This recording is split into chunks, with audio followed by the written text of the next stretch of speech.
Good morning. Welcome into 104.5 The Zone. We're happy to have you. Lucas is out for the moment. He's got some high school state championship prep calls to do with various coaches. So he will be in and out throughout the course of the show. Robert and me will be with you the whole way through until 1 o'clock. We will have Fitzy at 11:20, Jason Fitz from Yahoo Sports. And we had a Monday Night Football game that was not much of a game at all take place last night, but it does start to get the wheels turning, if it hasn't started for you already, about can the Titans repeat the Patriots' path to success. 615-737-1045 is the number. If you would like to participate, you can do that via the phones, the F&M Bank chat, also open for business, Facebook, YouTube, Twitter, and Twitch, where there are many complaints about a lack of polls. So I guess Lucas couldn't be bothered to do the polls before his high school state championship prep calls. Who is complaining?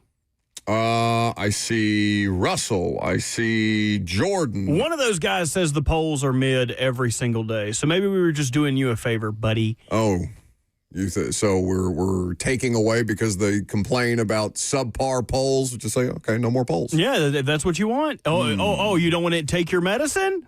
Wham! Now you just have to suffer in sickness. No, we'll have polls up. They'll get up. Do you have access to my account that way? Not anymore.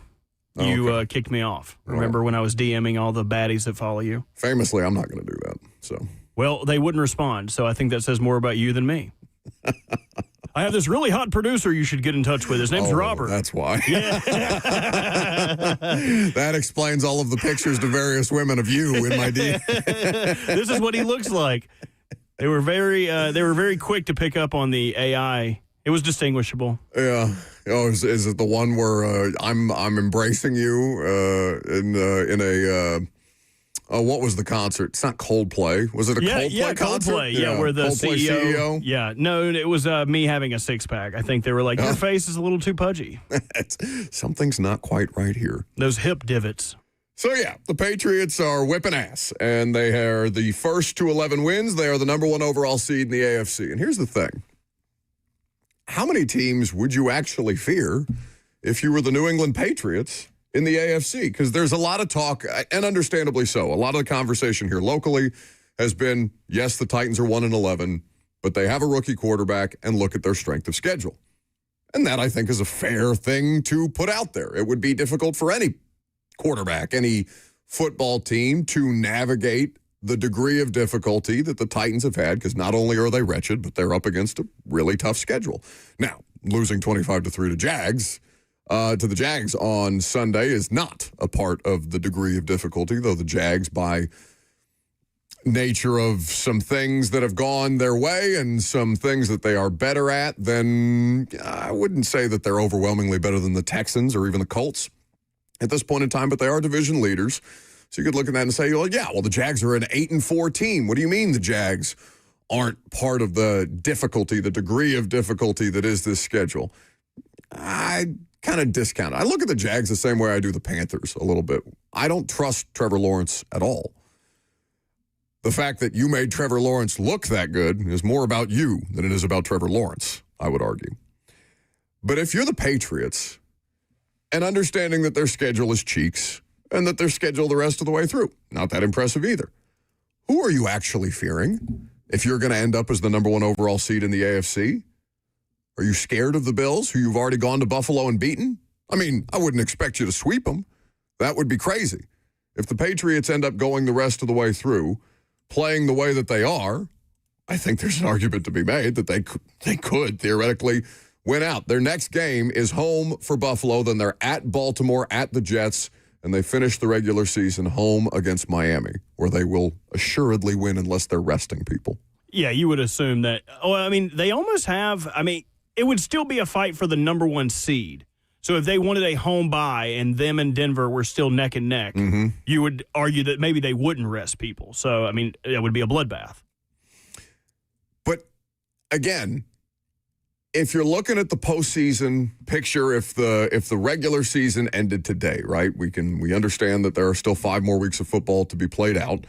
But if you're looking at this schedule and understanding what the Patriots are and why they're winning the way that they are, they're a good defense. They've got They've got pluses on special teams. This Marcus Jones dude is absolutely electric. He got the scoring going for them that last night, and Drake May was just, I thought, very efficient the whole way through. There was, I can't remember the touchdown or what the score was at the time where he had his best throw of the day for a touchdown.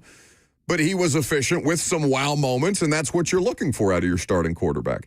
But if you're just kind of paying attention to where things are in the AFC right now, number one seed is obviously New England. They're the first to 11 wins, 10 straight wins. I don't care how bad your schedule is. If you win 10 consecutive games in the NFL, you are objectively a good football team. I am looking at their strength of schedule. Is it the worst? It is the worst in the AFC, and it's the worst by a considerable margin. The next closest appears to be the Chargers. But I don't care. 10 consecutive wins in the NFL is damn near impossible to do, and they're making it look routine. Denver is the second seed, then the Jags, by nature of the Colts losing and their win over the weekend. They are now the leaders in the AFC South. Baltimore is still in charge of the AFC North, though that feels a bit tenuous with Pittsburgh having the same record. And they play this week. Yes. Chargers, Colts, Bills would be the wild card. Outside looking in right now, if you're going down to the 10 spot in the AFC, is Houston, Pittsburgh, then Kansas City, who's in a bad spot here. I can't imagine that the Chiefs would miss the playoffs, but we are at least getting closer to that being a thing. Of course, the next home game that the Titans play will be against Kansas City, so we'll see what kind of Chiefs team we're looking at by the time we roll around to, that would be week 16, if I'm not mistaken. That sounds good to me. Okay. Their schedule kind of opens up. And before we move on from the Patriots game in particular, you noted Marcus Jones last night with the electric return. Mm-hmm. He is Chimere DK's biggest competition for AFC Pro Bowl returner. Oh, he's going to win that. Let me tell you the numbers. So Marcus Jones with 19 returns has 358 touchdowns. Or 350, good Lord. That would be crazy. 358 yards and 2 touchdowns. Chimere DK, 17 returns with 361 punt return yards. That leads the league. So he has 3 punt return yards ahead of Marcus Jones for the lead. Mm-hmm. And he also has 2 punt return touchdowns, which is tied for the league with Marcus Jones. So, I, honest to God, thought he might have had 3 until Logan Cook had a stray leg trip him up. So very comparable stats. Generally, Pro Bowl voting is either, and there's different schools of thought for this, but generally it would be the better team that would get the nod. But there are fan votes, there are coach votes, there are player votes. And I don't know if you've ever heard the old Bill Belichick story about him voting rival teams' players to Pro Bowls to up their PPE bonuses so they had to pay people more. I wonder if the AFC South would do the same thing for Chim and be like, yep, you got to pay that guy. He definitely needs a raise. I am fascinated to see what happens with New England once we get to the playoffs. Because, again, the strength of schedule is the worst in the conference by a considerable margin. If I'm looking at strength of schedule right now, it would be the Patriots at the bottom, then the Chargers, then the Broncos are the third worst strength of schedule in the AFC right now.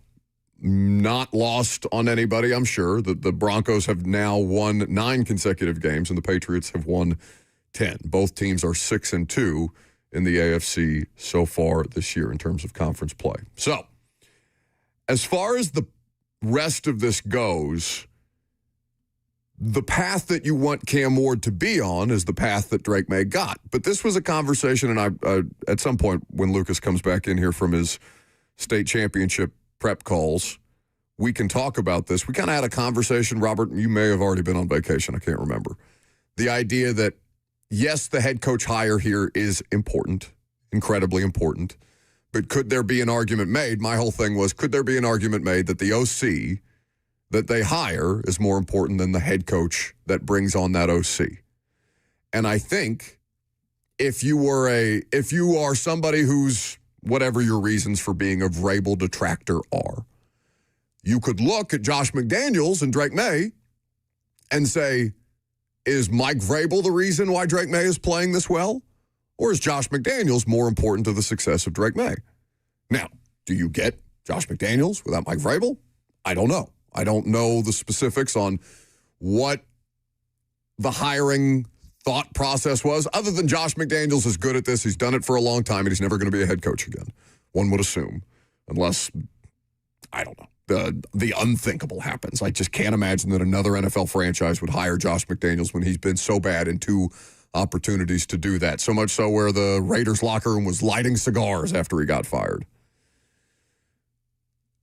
That's kind of how I'm viewing this job. Like, the head coach is important. It's important for them to get a quality head coach who is allowed to do his job the way that the job needs to be done, which is something that I wouldn't necessarily trust the Titans to let him do, but we can cross that bridge when we get there.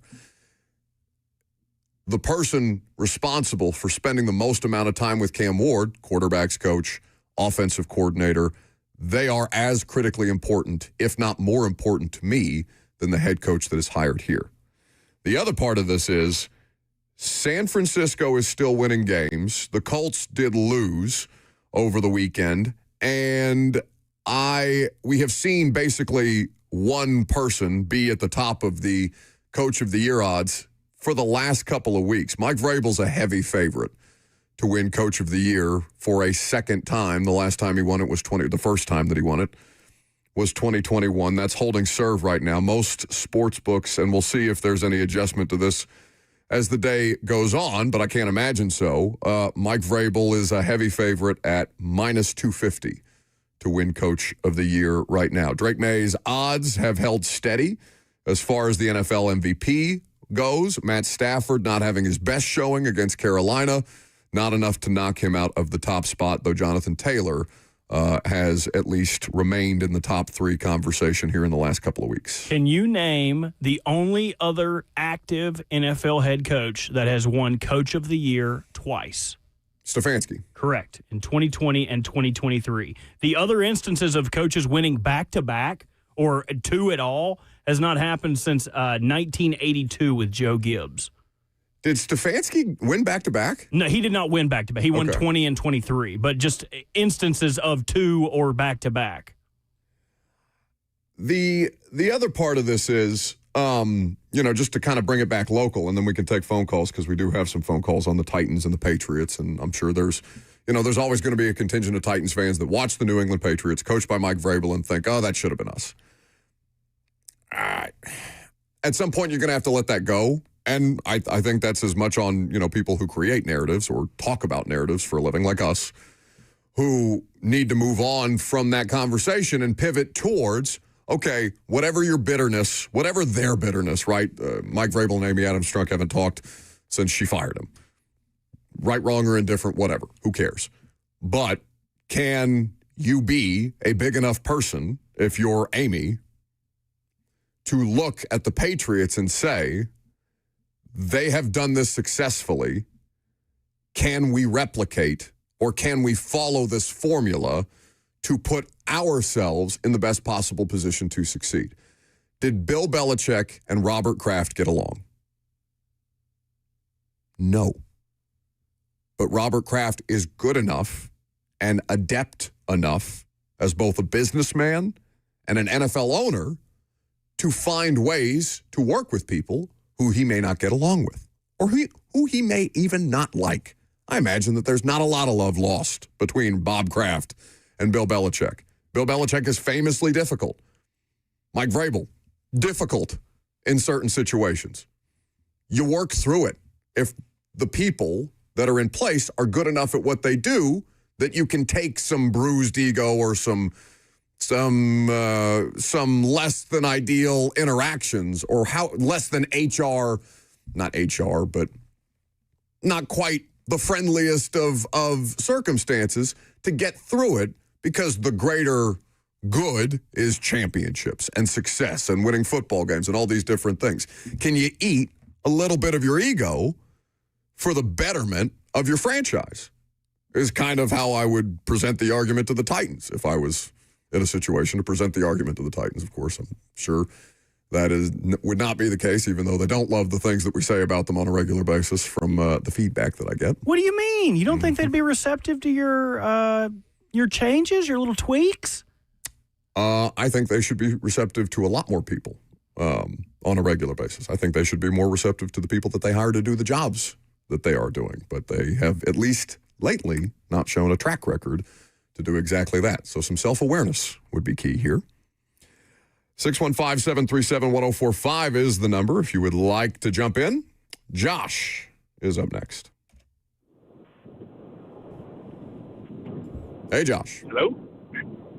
Hey, what's up? I'm here. Can you hear me? Yes.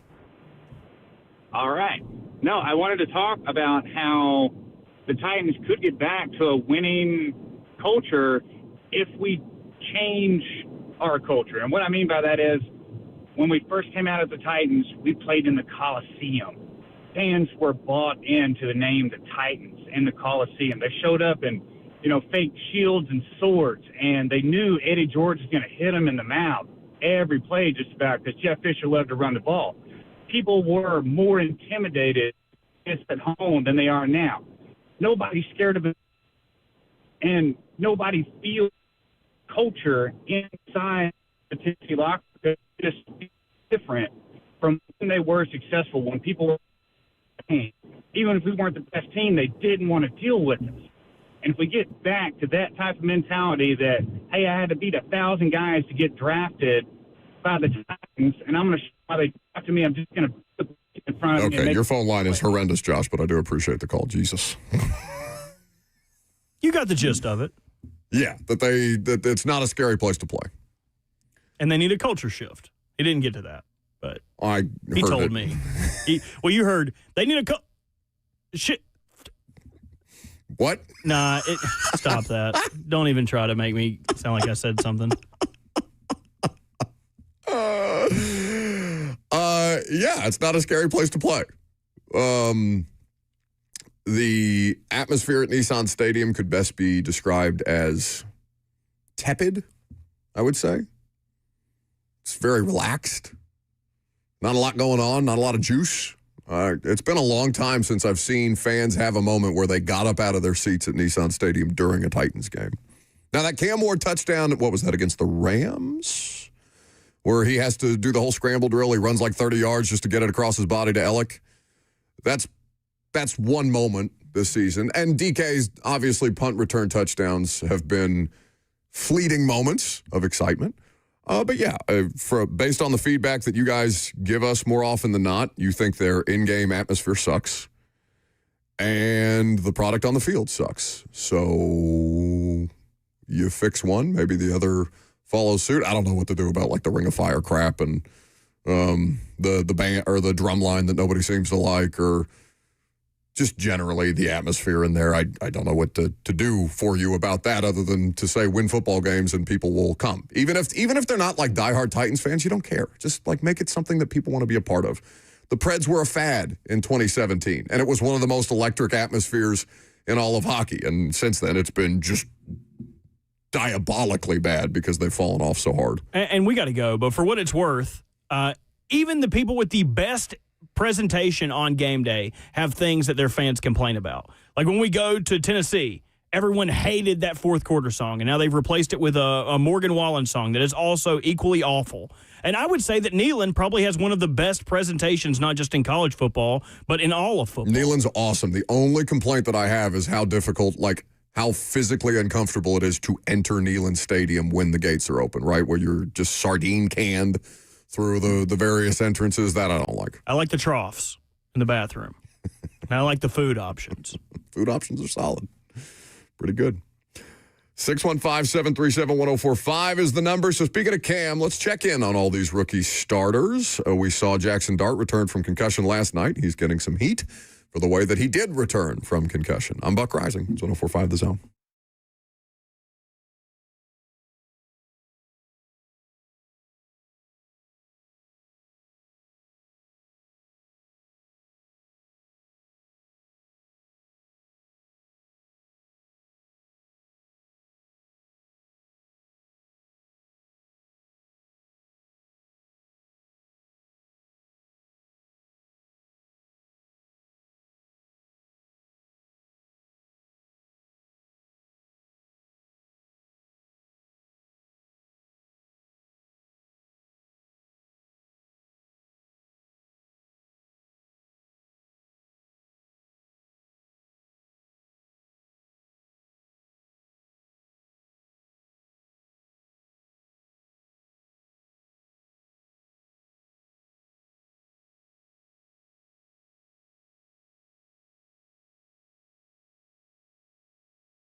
Welcome back to the show. Fueled by Hattie B's Hot Chicken, the best hot chicken in the world. 615-737-1045 is how you can chime in.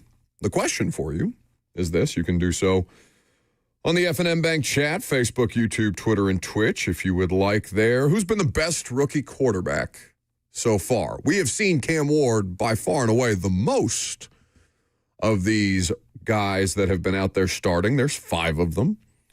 2 for the same team, of course, with Dillon Gabriel and Shedeur Sanders. But when you watch them, have you been overwhelmingly impressed with one more than the other? Are you looking at all of them and saying, about the same? Bunch of guys who maybe wouldn't be the best prospects in the world on bad football teams trying to gut it out. Robert, if I asked you which rookie quarterback you liked the most out of the 5 who have made a start so far this season, whom would your answer be?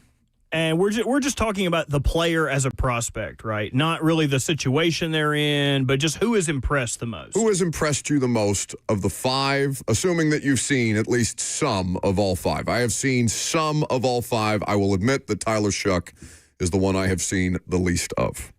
So I'll preface this by saying this does not mean who I think will be the best. This is just who has impressed me the most. Who in 2025, through 13 weeks of football, as a rookie quarterback in the NFL, has impressed you the most? I would go with Jackson Dart because I did not think that he would be able to lead an offense this early into his NFL career.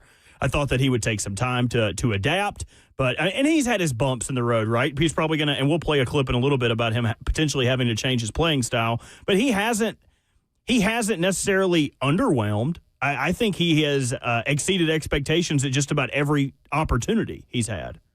Like, the only reason they have 2 wins anyway is because he was exceptional. I go back and forth on this because I am genuinely impressed with Cam Ward's toughness. But the toughness is not enough to win games, right? He's not winning games. He's coming off a performance where he had made progress in the 3 previous weeks, and then all of a sudden he's doing a lot of the same things that he was doing at the start of the year. And you say, okay, well, quarterback progression or just player progression in the NFL, it's almost never linear the way that you want it to be. It's not Madden, right? You can't improve them with what do they call it? Is it just points that you can gain as you progress through Madden? Like, don't you get additional points that you can assign to a player? Like in terms of points? Accuracy, skill points, yes, right? Yep. I haven't played Madden in 100 years. I could tell. It's been a long time.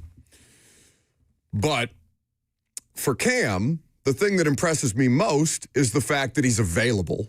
He's far more available than Dart is right now. He has played the most out of all of these players, and yet I would still probably say Jackson Dart has led a more exciting offense, and not just because it's one more win that he's got over Cam. It's not like any of these guys have an overwhelming amount of wins more than Cam Ward. Shedeur Sanders has won a game. Jackson Dart has won 2. Dillon Gabriel is 1-5. Tyler Shuck is 1-3. So you can lead the pack with 2 wins at this point in time. And we all understand the nature of these teams that they're playing for.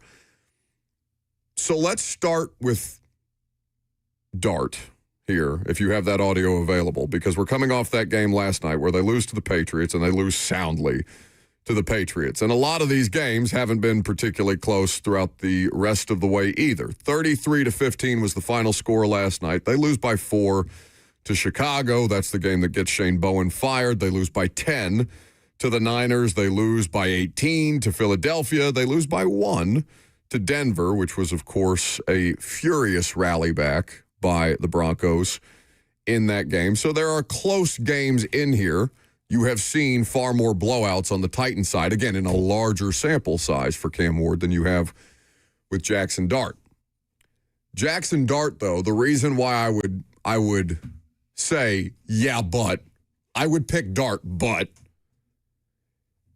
somebody's got to be able to get to this guy on the way that he plays. He has to keep himself available.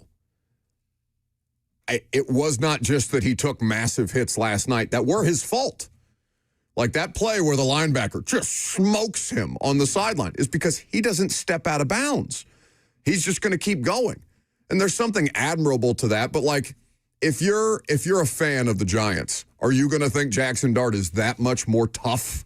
Are you going to respect Jackson Dart that much more if he goes for the extra inch as opposed to just taking a step out of bounds a second sooner before that linebacker decleats him? No. You're going to respect Jackson Dart because he does have that to his game and because that is a tool for him, but not if it's going to be to his detriment. The more offensive part about the Jackson Dart thing is what he said after the game. This is courtesy of SNY last night after the Giants were soundly beat by the Patriots. No. Look, this is football. Like, I'm going to get hit if I'm in the pocket or outside the pocket. Like, I feel like I've played this way my whole entire life. Followed along with my career. And we're not playing soccer out here. Like, you're going to get hit. Things happen. It's part of the game. Yes, soccer, famously soft. Oh, catching a stray. Wow. That's how I'm welcome back into the show. But, like, to your point, do it when the game's on the line, man. Not for an extra yard in the second quarter. You're 2 in whatever they are at this point in time as a football team, and it's like 2nd and 13. And Troy Aikman talked about this on Monday Night Countdown because Troy Aikman, dealt with a lot of injuries in his career as a quarterback in the NFL. And he echoed that too. It's like, do it in the fourth quarter. We get it. You're tough.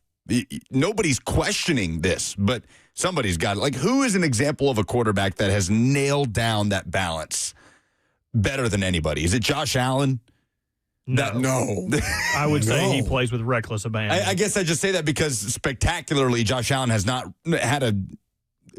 really accrued significant injuries in his NFL career. That's his Cam Newton superpower, right? He's just bigger than everybody else. And he plays through those injuries, like the finger injury, the wrist injury. I would say the player who does this and who really has done this his entire career very well is Lamar. Lamar does not get decleated. Lamar clearly uses his legs, but you don't see Lamar take an overwhelming amount of contact on when he is touched down, when he's for lack of a better bus. term, right? And I would throw Pat in there too. Mahomes has been exceptional about scampering, getting what he can, and then getting out of bounds. When you talk about somebody that knows when to pick those spots, Pat Mahomes is the example. It's an innate ability that both of them have that maybe Jackson Dart just doesn't have that for lack of a better term, touch or deftness to his game, where he just wants to be meathead, bigger, faster, stronger than you, and I'm going to show you how tough I am, and I'm going to put my head down and run through you linebacker. No, I'm not. I'm going to get sent flying off into the sights. One of the most ridiculous hits you've ever seen. It looked like something out of a cartoon last night. And that was the second worst hit of the game. Right. But in reality, like, is that a bit of a red flag for a prospective coach of the Giants? Like, on how stubborn Dart was about it post-game. These conversations have happened with him. He just missed how many games in a row? 3 with a concussion? 2. So that multiple people have had these conversations with him. And yet still, he's stepping up there going, I'm not changing anything. Yeah. Like, dude, like, come on. We get it. We get that you're going to put your body on the line. It's great. But to a point. Yeah. Right now, I mean, it's the Titans are kind of facing a similar problem, right? Like, if you are J.C. Latham, let's just say, because he's been a very polarizing topic of discussion on Titans internet lately, and you are getting coaching points no longer from Bill Callahan, esteemed, reputable Bill Callahan, but you got his, not to be dismissive, but you kind of got Bill Callahan's lackeys there that are left who are doing the job. In Scott Fuchs, and forgive me, I can't remember the other guy's name. It's Fuchs, by the way. Don't dump me. Don't dump me. It rhymes with books. The way that both of us scare. It rhymes with books. Ran away from the microphone when you said that. His son, Just to leave you out on an island there. His son is the starting left tackle for the Beach Buccaneers, who I had a couple weeks ago in their quarterfinal game against Page. He's committed to Northwestern. Congrats to him. I had a friend in high school. Her last name was also Fuchs. Fuchs. Lauren Fuchs. All right, don't say it again.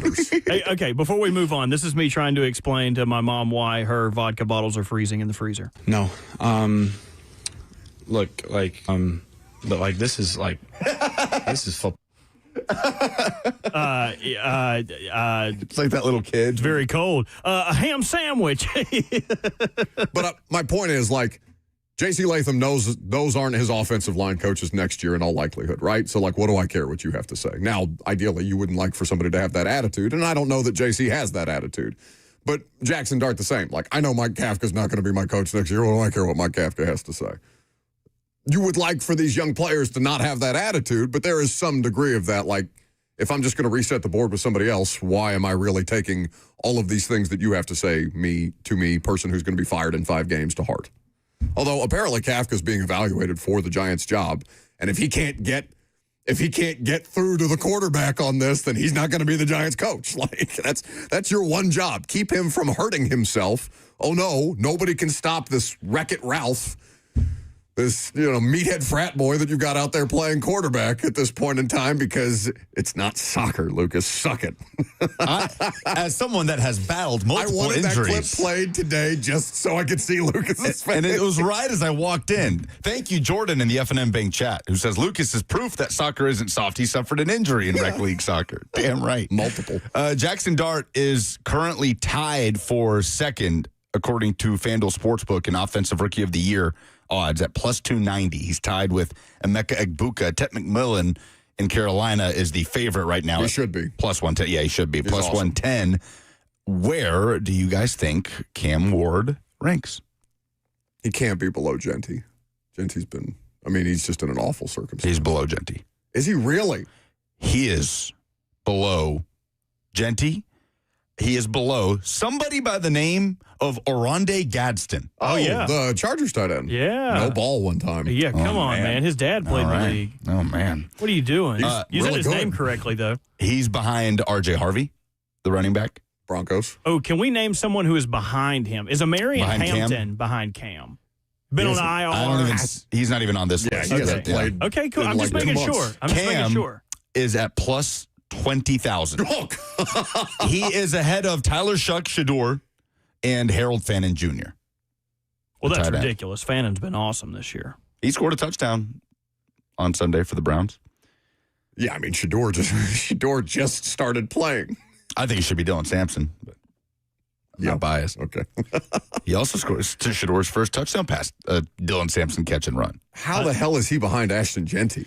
Yeah, Genty is plus. Genty's still on pace to have 1,000 rushing yards, I think, though. Which is to his credit, because that offensive line is the 3 of us and 2 other dudes. Well, especially considering like 2 weeks ago he finished with like 11 yards or seven carries for 11 yards or something like that. But think about that. This man has played in 12 NFL games, and he is plus 20,000 to win Offensive Rookie of the Year as the number 1 overall pick. Good running back class.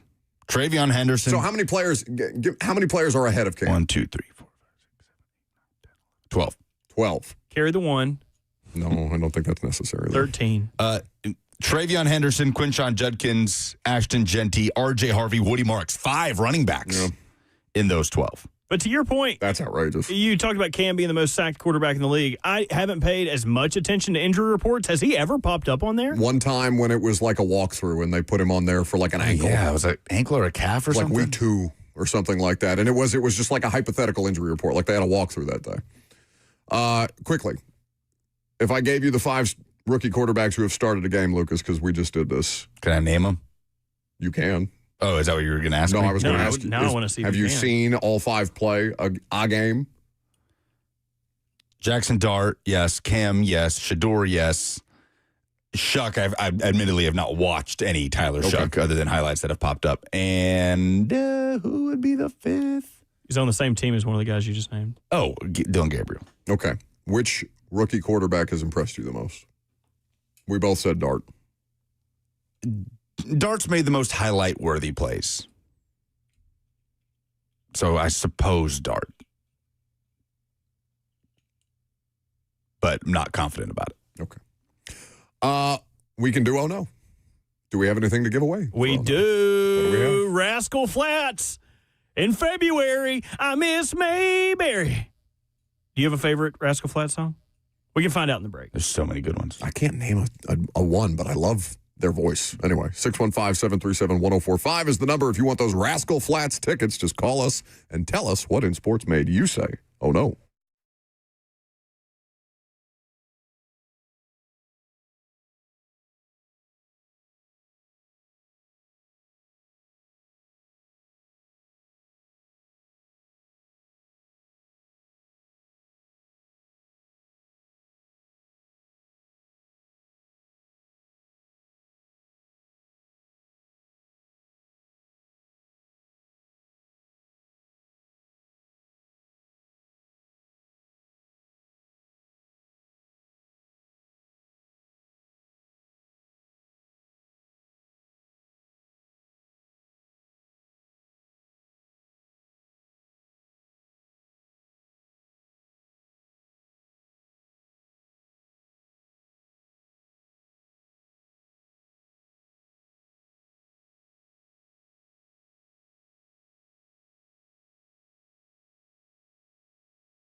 Oh, no. Oh, no.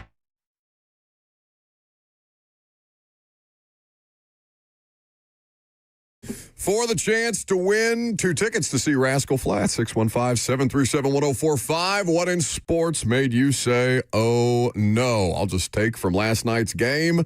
My submission will be Giants kicker Young-Ho Koo. He tried a 47-yard field goal. Sorry, what was his name? Young-Ho Koo? One more time? What's the last name of the offensive line coach? Didn't you tell me we had to get through these fast? No ball one time. His name is Youngway. Young-Ho. It's Youngway. You can't say that. Dump him. What do you mean? You can't say that. H-O-E is pronounced way? That's what the guy called Lane Kiffin and got. No, you can't. It's Youngway. Youngway Koo. Oh, I hate you both. We tried to tell you, and you were like, no, it's I'm looking at the name. It's Young-Ho. It's not Young-Way. Have you looked up the phonetics? No. Yes, because most last The names. kicker Koo, all right? The Giants kicker that missed the 47-yarder because he basically stubbed his toe on the turf and sent his holder spiraling. I apologize to Young-Way Koo. I thought it was Young-Ho Koo. No. Dump him. Literally, if you look it up on PFR, it is Young and then dash W-A-Y. Not even a lick of research on this one. I'm looking at CBS Sports. It says Young-Ho. I don't know what you want me to do. Not all names are I'm exactly just going to keep phonetic. saying it until I completely exhaust the dump button's abilities. Well, his birthday is the day before mine. He missed a 47-yarder because he skid his foot off the turf last I've night. never seen anything like that. That had to hurt like hell. Yeah, turf toe. I wish we had Kern on today to ask how that happens. Someone in the chat, someone listening right now, remind us to ask Kern on Friday because I'm genuinely interested how this happens. And Also, it went down as a sack, too. Not even for him, for the holder. for the holder. Because who felt worse on that play? Young-Way Koo skidding his foot across the turf, or the holder who had no idea what was happening, picked it up and tried to run with it and just got crushed. And he's a big dude. Jamie Gillian's a big dude. That entire exchange is my oh no. Oh, can we get some breaking sports news? What? Robert Walsh. Hold on. I wasn't ready for this.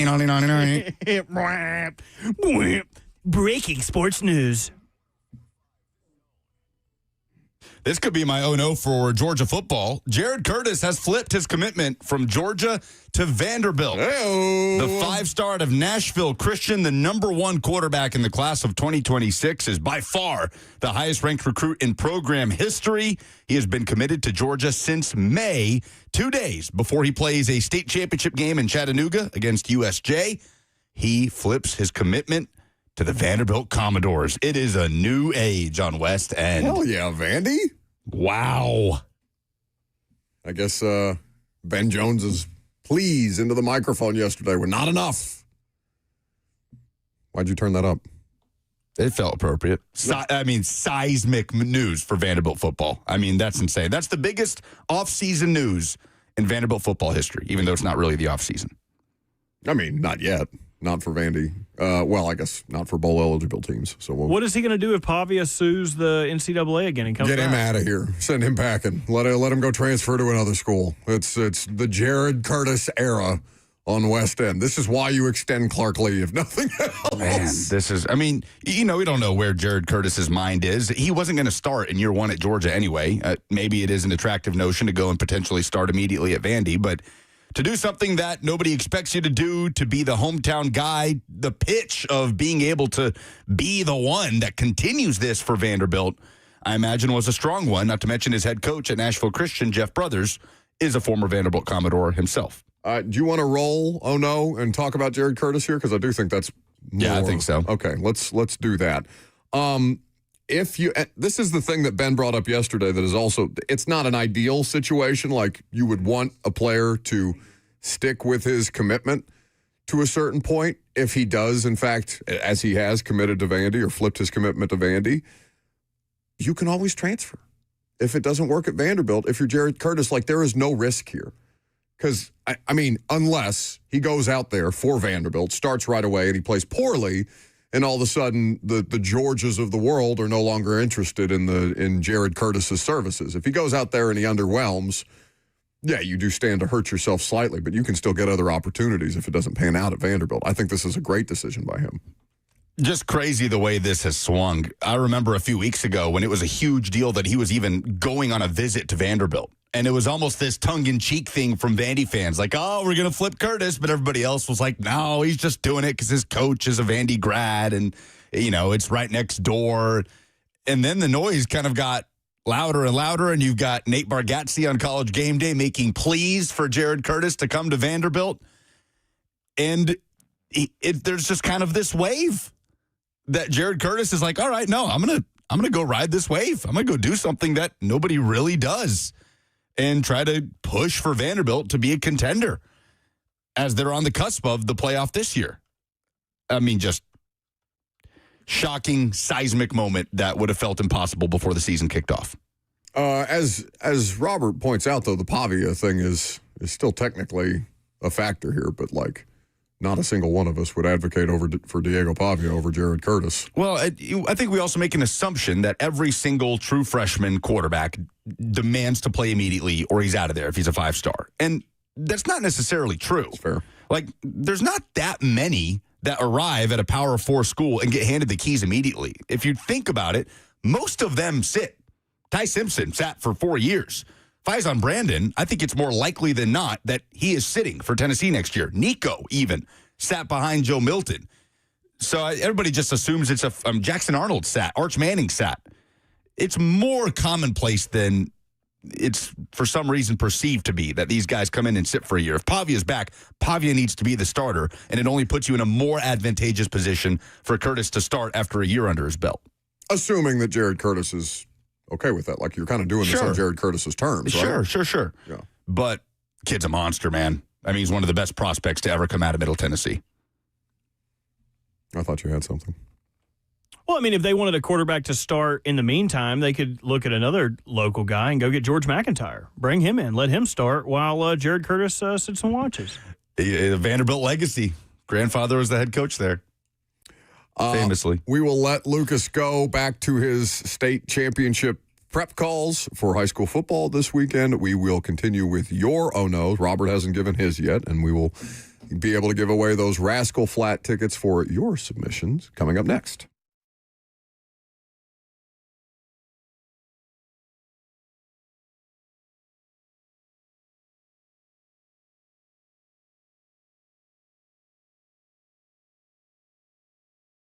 The Tennessee Men's Clinic is here to help you if you are experiencing performance issues. It happens to a lot of guys as you start to get up there in age, your body changes, and those things are a part of the natural process, but they don't have to be inevitable. And that's what the Tennessee Men's Clinic is here to help you with. Whether you're dealing with mild or moderate ED, performance issues, or even conditions like Peyronie's disease, their medical team will work with you to create a plan that gets results, often with options most men didn't even know were out there. Too many guys rely on pills that don't work or come with nasty side effects. There are better treatments, and sometimes it's a combination of those things that finally unlock the results that you've been missing. If you felt the sting of performance issues recently, call the Tennessee Men's Clinic today. Your initial appointment is only $99 and includes a full medical consultation, blood work, and if medically advised, a test dose right there in the office. 615-208-9090. That's 615-208-9090 or book easily online at TennesseeMen'sClinic.com.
I'll be home for Christmas.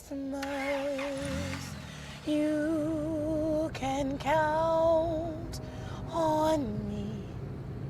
I'll be home for Christmas. If only in my dreams. Selling your home can be stressful, but it doesn't have to be. Get a guaranteed offer from Mark Spain Real Estate. There are no showings, no open houses, no stress. Work with the #1 real estate team in the U.S. and close with confidence. Go to markspain.com today.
.11:01, good morning from the 104.5 The Zone Studios. I'm Lucas Panzica. Monday Night Football, Patriots 33, Giants 15. Drake May continued his MVP case, 24 of 31 for 282 and 2 touchdowns. The Patriots win a 10th straight and are 11-2. The New York Giants drop to 2-11. Major local recruiting news as Nashville Christian quarterback Jared Curtis, the #1 QB in the class of 2026, has flipped his commitment from Georgia to the Vanderbilt Commodores. Curtis will go down as the highest-ranked recruit in Vanderbilt history as he signs on the dotted line. His Nashville Christian Eagles play for a state championship on Thursday at Finley Stadium in Chattanooga. College hoops tonight, the SEC ACC Challenge.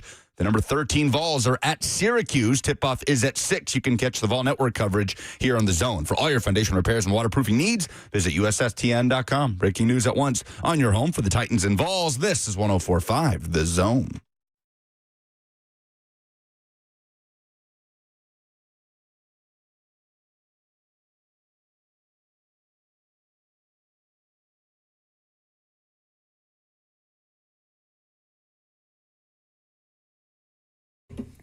Second hour is upon us. The Jared Curtis news was substantial enough that we have pushed Oh No to right now. 615-737-1045 is the number.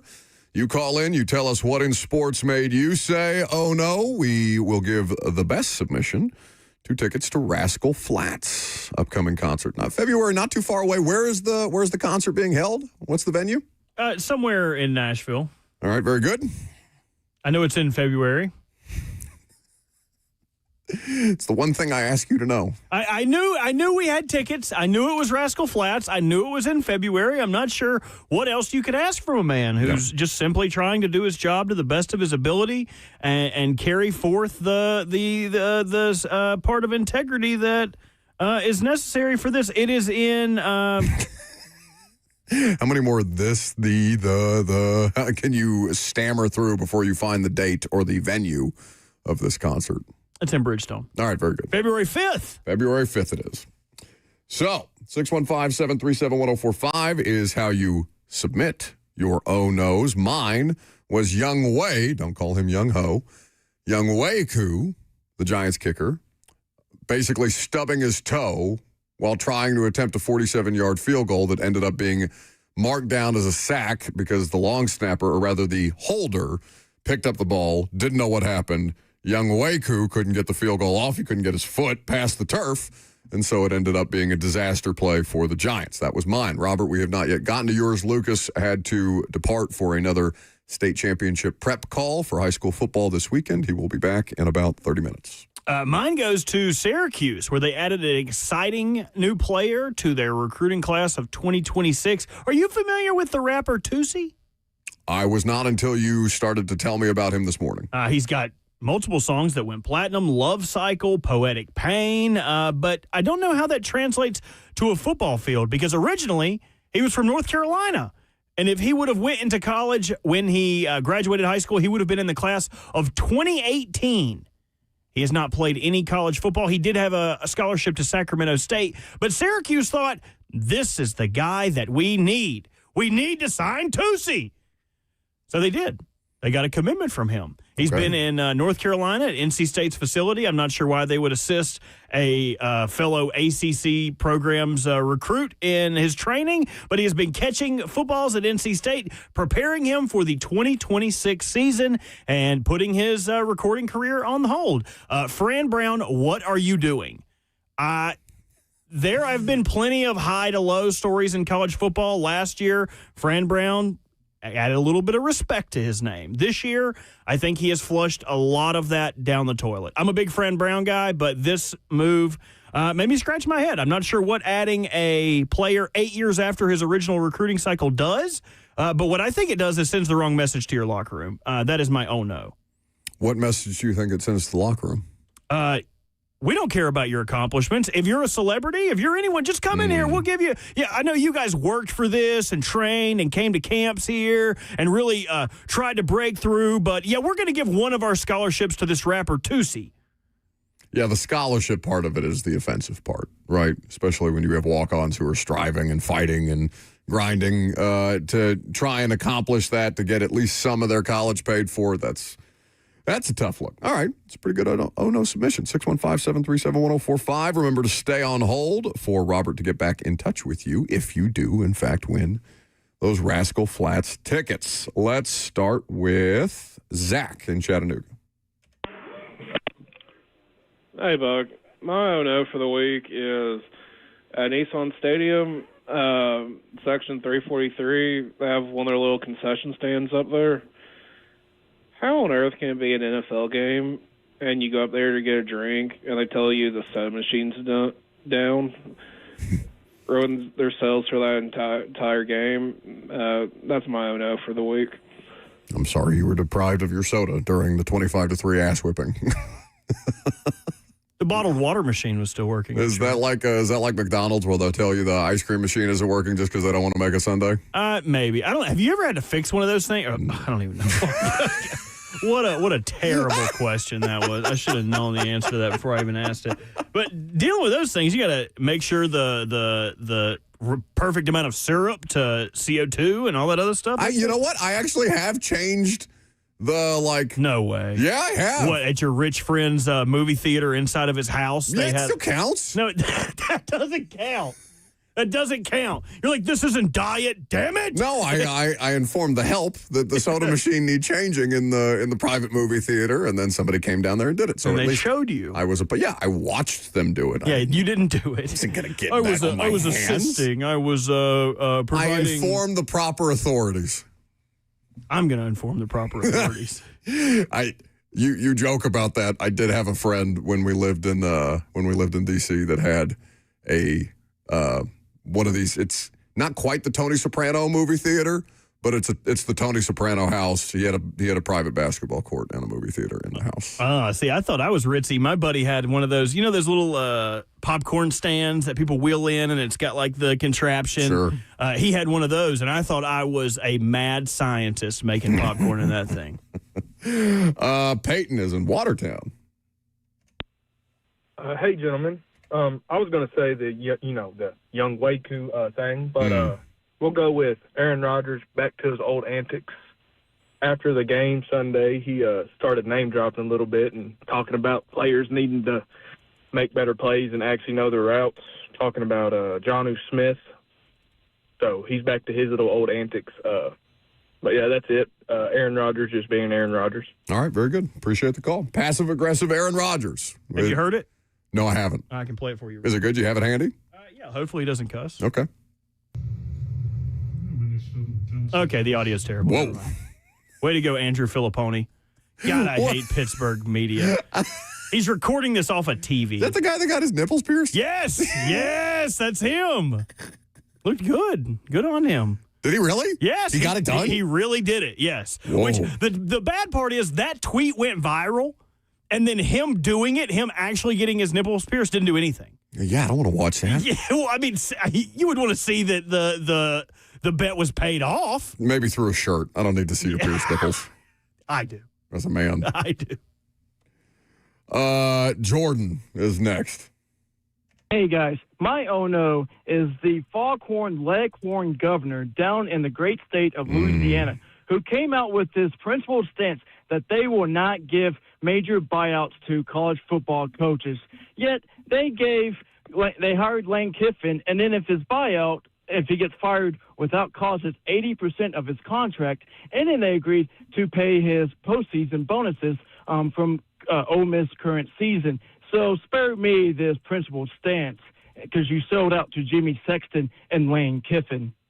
I think that's reasonable. Jeff Landry is the governor of Louisiana. He made this big stink at the podium at a press conference where he said that the former athletic director of LSU, who he had a disagreement with, had done a bad job, and I guess they share the same agent, and these buyouts, these contracts for coaches are going to change in the state of Louisiana.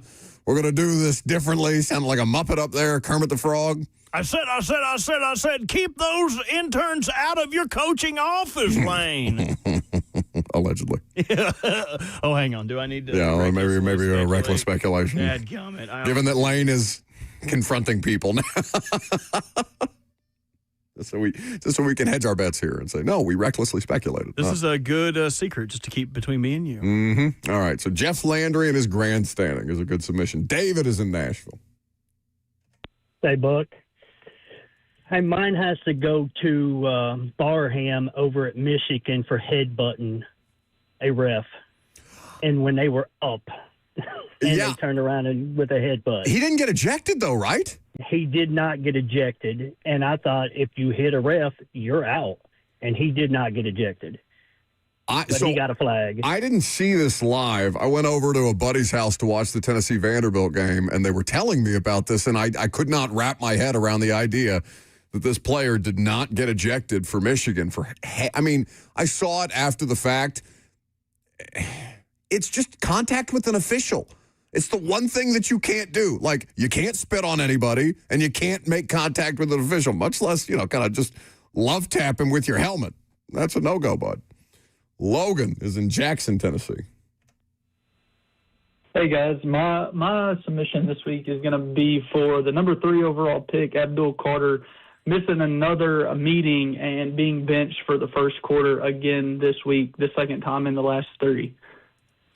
Thank you for the call. Yeah, he came in later and had a critical third down stop, and he's a good player, so maybe you justify some of it. What is it with these players who just can't show up to meetings? You got Keon Coleman, who's been healthy scratched twice this season for being late, not being super attentive. That was an allegation that was made about Jarvis Brownlee here, that he wasn't necessarily the most attentive in meetings. Like, I'm not, maybe I'm the wrong person to be lobbing criticisms at people for showing up on time, but feels like it's not that hard. So with Abdul, he was sleeping at the facility and overslept. So, he was there, he just wasn't. Keon Coleman's 2-week suspension was once missing a team meeting, and then the next week being a big brat about it. And there was a big stink about that. Trent is in Donaldson, and that'll be our last submission. Hey, guys. Yeah, my submission is just the whole Titans game on Sunday. And it was just kind of disappointing to, after the past few weeks, they've looked at what seems like somewhat better, to just come out and just put up 3 points and nothing else. That's my oh-no. It's a worthy submission. They were, in fact, ass on Sunday. All right. So we've got Peyton with passive-aggressive Aaron Rodgers, Jordan, Jeff Landry, and his grandstanding, David with the Michigan player that made contact with an official and didn't get ejected, Logan for Abdul Carter's immaturity, and Trent, who just said the entire Titans game on Sunday. Who you like? I would pick Aaron Rodgers. Yeah, Aaron Rodgers being passive-aggressive. It just took a little longer for us to get there. We thought he was going to be petulant the whole year round, and now it's 6-6. He's started. And it's like you're there, right? Like you're not out of it. You're still in the mode where it's like, okay, not all is not lost. We're literally a half a game back. All we have to do is beat Baltimore this year. Why would you be more divisive? Divisive. What's the word? Divisive. You say, is it divisive? That sounds terrible. I think you could say it both ways, actually. Divisive? I mean, I don't know. I said young ho earlier. Well, him being divisively divisive is not what you want to see out of your leader. All right, very good. Congratulations to Peyton. He will get the tickets to the Rascal Flatts concert. Remember to tune in, usually at 10:45. We pushed it today. For the Jared Curtis news, we will talk to Jason Fitz. Maybe we'll get his perspective on Vandy flipping a Georgia 5-star quarterback commit, and on the rest of these rookie quarterbacks coming up next.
Smashville hockey.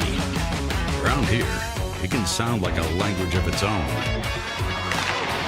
But hey, if you can pronounce Demumbrian, then names like Yossi, Shea, Marchessault will roll right off the tongue.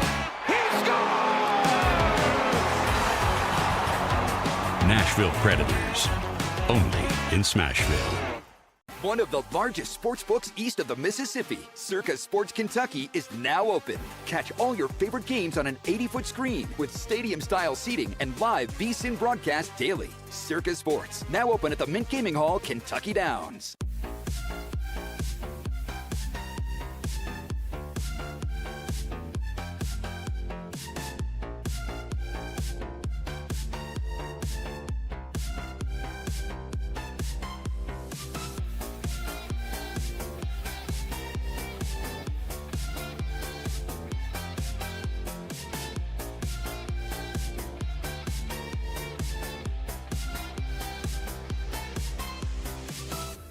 My dad and I used to golf together all the time, but when he hurt his back, it was over. To have your son want to spend time with you is amazing. That's why my chronic back pain has been so heartbreaking. Surgery, fused bones, long recovery. No way, not for me. A friend recommended stem cells, so I gave Kellum Stem Cell Institute a call. I'm glad you're out on the course. Yeah, it's really good. Call the Kellum Stem Cell Institute today. Swing still looks just okay, though.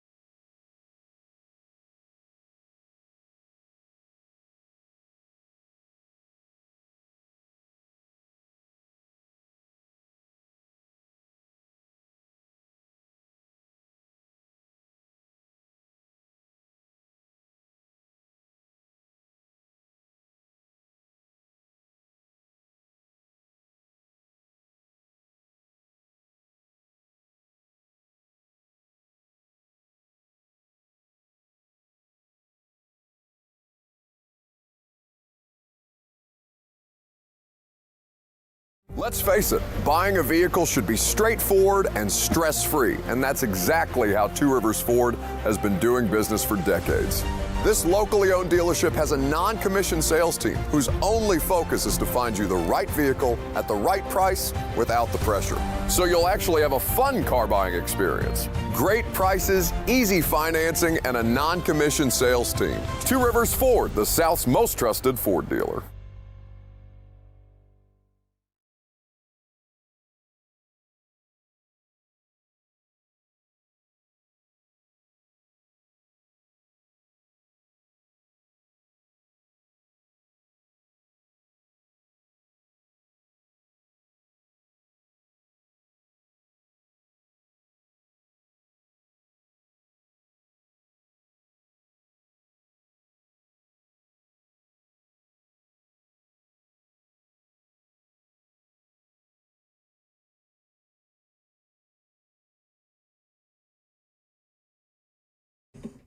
Welcome back to the show, fueled by Hattie B's Hot Chicken, the best hot chicken in the world.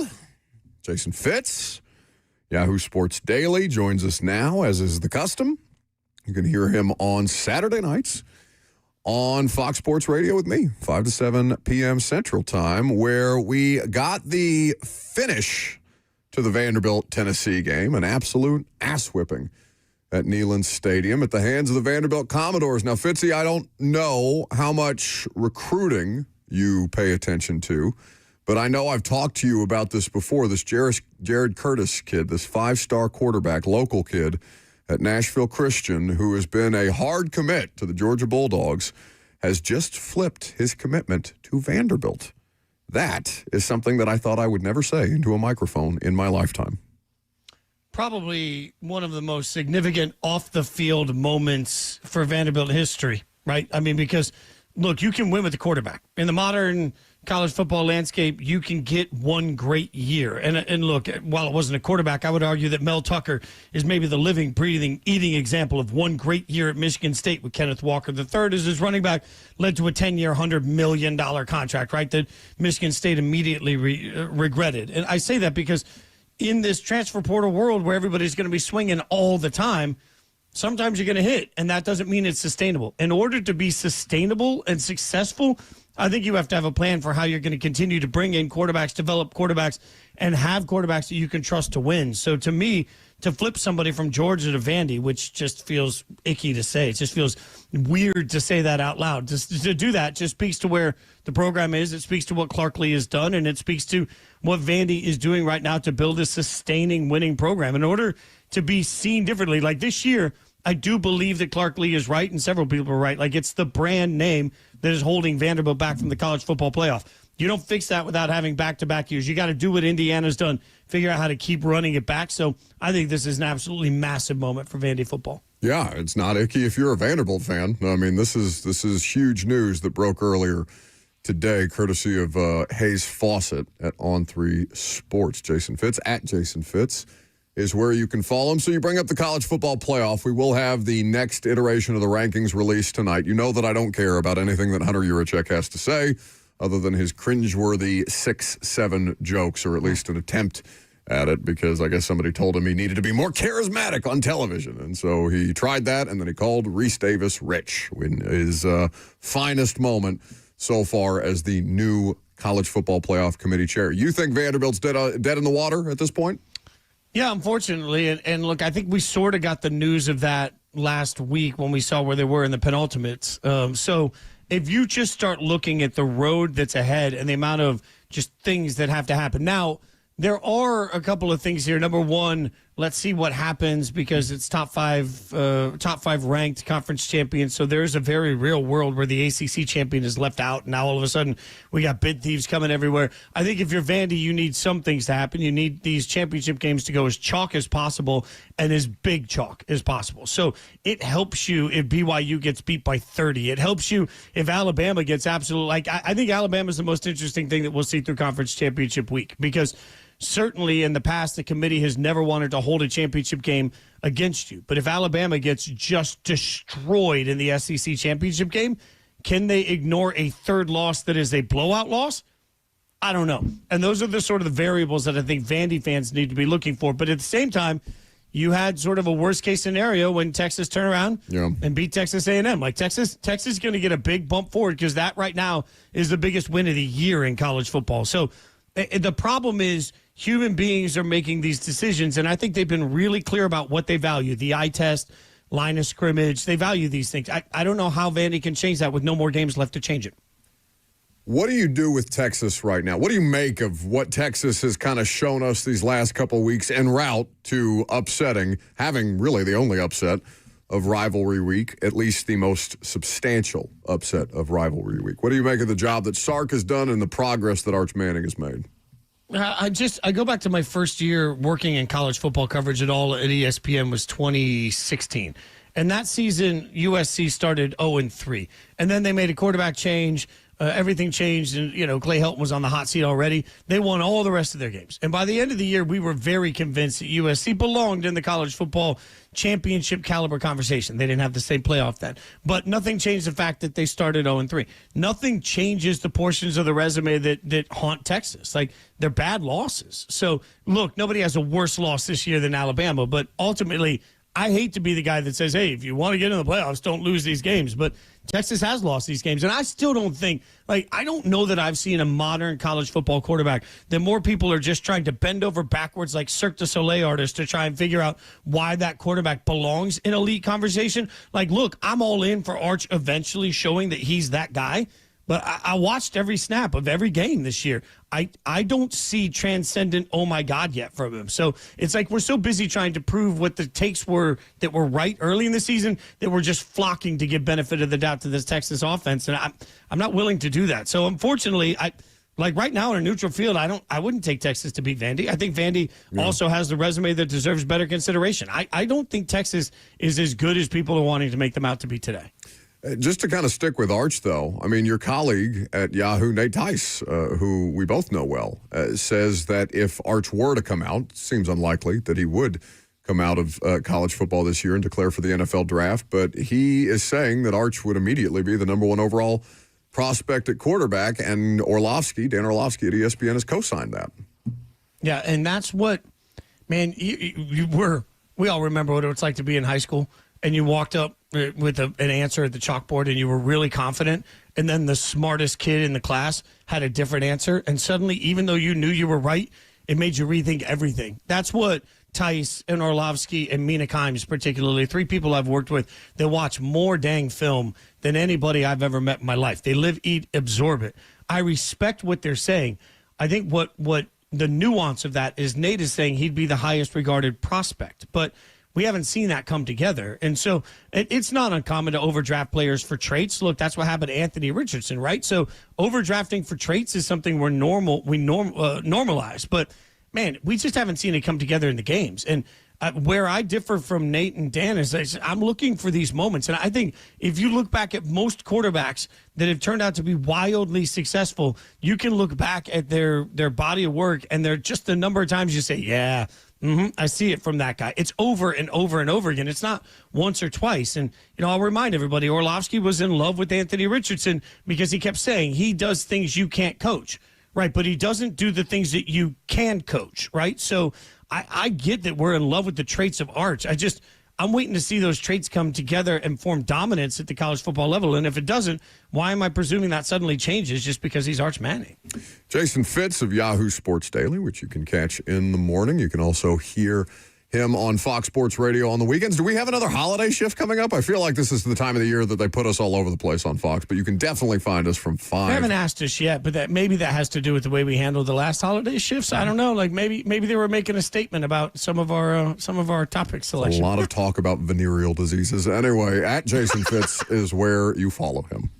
You say Vanderbilt needs conference championship weekend to be as chalky as possible, but Fitz, Surely there's not a world where Alabama would be bounced from the playoff for losing in the SEC championship game, right? Against a team that they've already beaten on the road earlier this year. Surely there's not a world where that's possible. For Bama fans' sake, I hate to say this, but yeah, look, we used to say the 10 Commandments of college football playoff committee selection, and this is pre-expansion to 12, was don't get blown out. Thou shalt not get blown out. Thou shalt not lose late. Now, again, in recent years, the committee has said we're not going to hold conference championships against the committee. I get that. A third loss? With the amount of chaos, with 2 lost teams that are out there, with the amount of different teams that you're now grouped together and made part of the conversation, I think that's also where, let's remember, the committee made it clear that this time, even though there was a head-to-head win for Miami over Notre Dame, and even though the committee, like the committee chair flat out said, even though they were considered in the same group, in previous weeks, it was Miami. They vote and everything in groups of 3, right? That's the way the committee does things. So they consider 3 to 4 teams at once max. Previous weeks, they've made it clear that Miami and Notre Dame weren't even in the same conversation. Last week, the committee chair told us they were in the same conversation, and they didn't care that the 2 teams had played against each other because they simply believe right now that Notre Dame is better than Miami. Now extrapolate that forward. What we know is that this committee is going to go on their gut feel for what football looks like right now. If Alabama goes in and gets just absolutely run by Georgia, are we sure that a 3 loss? I mean, I swear everybody's going to tell me, of course we're sure. I'm not sure of anything. There's no way Miami's ranked ahead of Notre Dame tonight, right, in the rankings. I would be stunned, personally, because we haven't seen anything that changed, right? Like, nothing's changed. If you believed a week ago that Notre Dame is better, what has changed? But people that I know that cover the committee closely and that cover college football closely are very convinced that tonight we're going to see a difference in that. And I don't know if that's just wishful thinking on, the valuation of head-to-head. Like, I think this is just people trying to say, oh, they can't continue to do that. I don't want Miami to be ahead of Notre Dame tonight for one very real reason. I want a consistent committee. So once you've told me what you value, then you got to tell me you got new data points. You can't just tell me that I woke up this morning and I just had a different feel about it. Suddenly, like, look, Notre Dame has done everything that Notre Dame needed to do. Miami has their body of work, right? Nothing changed in the last 7 days, so nothing should change in that conversation to me. If you believed a week ago, you still believe today. If you didn't, then you shouldn't have put them there in the first place. Well, and it's not just a committee thing. Like, Notre Dame is ahead of Miami in all 3 polls. It's the college football playoff rankings, it's the AP, and it's the coaches poll. And I know the coaches poll is kind of like whatever, Fugazi. But still, like, at a certain point, it's all Fugazi. Yeah, it's fair. Yeah. But I can't do 3 hours of radio on. Yeah, I just don't care what they say. It's just whatever mixed and matched parts and pieces they're going to throw together and come up with a college football playoff ranking. Well, and guys, go back to the Alabama 3-loss conversation. Let's just say for a moment that we have Duke wins the ACC championship game, all right, which means now you're going to get 2 group of 5 teams in, likely Tulane and James Madison. So that's 12 and 11 as bid thieves. What happens if BYU beats Texas Tech? Right, BYU right now is number 11. So BYU is squarely in because they just won their conference championship game, so they're going to make the playoffs. Texas Tech is not going to miss the playoffs. So now you have 3 bid thieves. So all of a sudden, 12, 11, and 10 become bid thieves. The easiest thing the committee can do in the last week is just leave Alabama at 10, 11, or 12 and say, not our fault. We didn't mean to leave them out. They just got jumped by a bid thief, and who can blame them for any of that? Because that's just the way it played out. Not our fault, college football's fault. So that's part of why I'm not willing to say anything is set today. There's this idea that's been floated out there that Ole Miss could potentially get dinged in the rankings because Kiffin and Charlie Weiss and so much of that staff are no longer there. We'll see.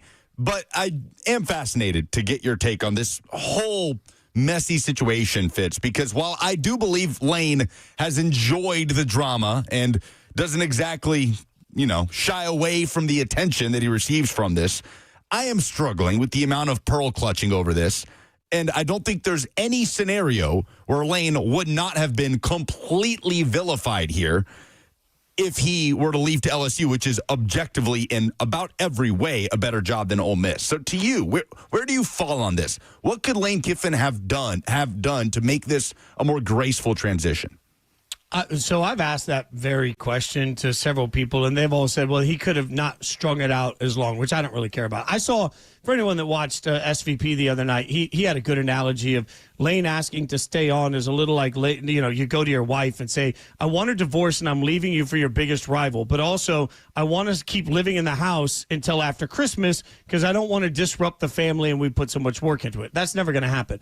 my follow-up question to SVP would be, what is the right way to go in and say, hey, honey, I want a divorce and I'm going to marry your biggest rival? That's never going to happen, right? So to your point, there was never going to be an easy way. Like, I honestly think sometimes this is just the nihilist in me. Like, sometimes life just sucks. And no matter what you do, some things just are terrible. So I look at all of this and say, I don't think Lane could have done anything that was going to be different. I don't think LSU did anything wrong. They went out and got their guy.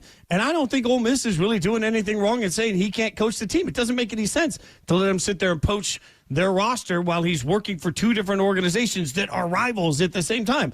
Also, you're not getting a full attention of Lane Kiffin. You're getting some version of Lane Kiffin. Like, this is just, and then for everybody that says, well, the college football calendar stinks. Okay, the coaches voted for this version of the college football calendar. Also, there's not an easy fix to changing the college football calendar. I hear a lot of people complaining about Lane Kiffin. I have yet to hear a single person come in and give me a real solvable change, something actionable that could be done that could prevent all of this. And by the way, not for nothing, if Penn State hires their coach, if they hire the BYU head coach to be their new head coach this week, that's another coach that wouldn't be available in the playoffs, right? Or might not be available in the playoffs. So this is happening all over the landscape. We're just freaking out because it's Lane. And that's my question. If Kalani Sitake leaves his alma mater, where he is a legend, where he has been coaching for 10 years, has brought great success, if he leaves for Penn State, which is indisputably a better job, is he also a villain? Like, Titanomics, this is the conversation that I'm struggling with, Fitz, that I feel like we're hearing from voices across the country. This commenter in the chat that says, no loyalty in sports. Kiffin's the same guy. He was never going to be loyal to Ole Miss. Like, he's the first coach that ever left a program for a better job with a better chance to win championships. Like, it's kind of mind-numbing to me that for a lot of people, it just boils down to just the principle of him leaving Ole Miss for LSU, as if 99.9% of coaches in that position in the history of college football would not also make that move. I think people forget sometimes that every single player, coach, trainer, they're not loyal to something. They're employees to something. Like, look, at the end of the day, one of the greatest chapters of my life was walking on campus every day at ESPN. I every single day at ESPN, I would stand there, just look around and say, holy cow, I can't believe I get to do this for a living. I was wildly loyal to ESPN. They cut me. Right? Like, that's just sort of what happens in this business. But also, if I'd gotten a better deal, I'd have taken a better deal somewhere. Like, at the end of the day, Lane Kiffin is not an Ole Miss fan. He didn't grow up. And, like, this is what we always try and do. With every coach, it's like, oh, well, he's got ties to the school. No, his bank account has ties to the school. We're all just employees at some level. Every single person listening to this show is an employee of somebody, or they own their own business, right? Like, and at some level, if you are an employee of somebody else, which is every single person in sports, you can't be loyal. It's a business. Like, it has to be a business. If Ole Miss isn't happy with the result, they fire him. Are they being disloyal? Like, was LSU being disloyal for firing Brian Kelly? I mean, that's the argument. He's out of a job. Like, maybe he wanted to keep that job, so they're not loyal to him. Are we expecting players to have some tremendous loyalty? They're employees. They're paid to be there, right? Like, and the loyalty is simply based on results. So the fact is, for everyone that's screaming about loyalty, my question to you is this. If Lane Kiffin had won 2 games a year for every year he was a coach there, would they continue to pay him just because they're loyal to him? No. He's going to do what's best for his family, which is the same thing Buck would do, what's best for his family, same thing that every person listening would do, what's best for your family. And you got to decide. Hardest decisions I've ever made in my life were leaving gigs for artists that I played for that I was just nervous about how that would be perceived, and I worried about it in the music business so much. But at the end of the day, I had to worry about how I could feed my family. And I realize this is funny money, but at the end of the day, it's still business for all these guys. Like, Lane Kiffin doesn't owe anybody his loyalty. Like, sports just doesn't work that way anymore. Yeah, it's just kind of it's so counterintuitive for fans because they do devote so much. I'm not saying that you're not correct on all of these things, but I think it's a hard concept for a lot of fans to wrap their head around. Yeah, but I'm talking about media. No, the media stuff is nonsense. Like, this has been one of the most blowing my mind. It's been one of the most embarrassing cycles of news coverage that I can remember for all the grandstanding, especially from people that know, Fitzy, how this business works, because they all also have agents. In fact, many of the people spouting off in support of Lane Kiffin are all represented by the same people, as if that's gone unnoticed by the vast majority of people who are paying attention to this news coverage. It's just exhausting the whole way through. But we'll see how it pans out for Lane down there in Baton Rouge. Jason Fitz, Yahoo Sports Daily, Fox Sports Radio on the weekends is where you can find him. Thank you, buddy. Thank you, buddy. Appreciate it. Can't wait for Saturday. More talk. We'll see if we get fired. We're, 1 week at a time. Yeah, I mean, if they haven't fired us yet, though, you think they're really going to get rid of us now? I think we've already done our worst. Hey, I think we pushed the line as far as we could the other day. Go ahead, yes. What's the name of the Giants kicker that stubbed his toe into the field last night? Coup,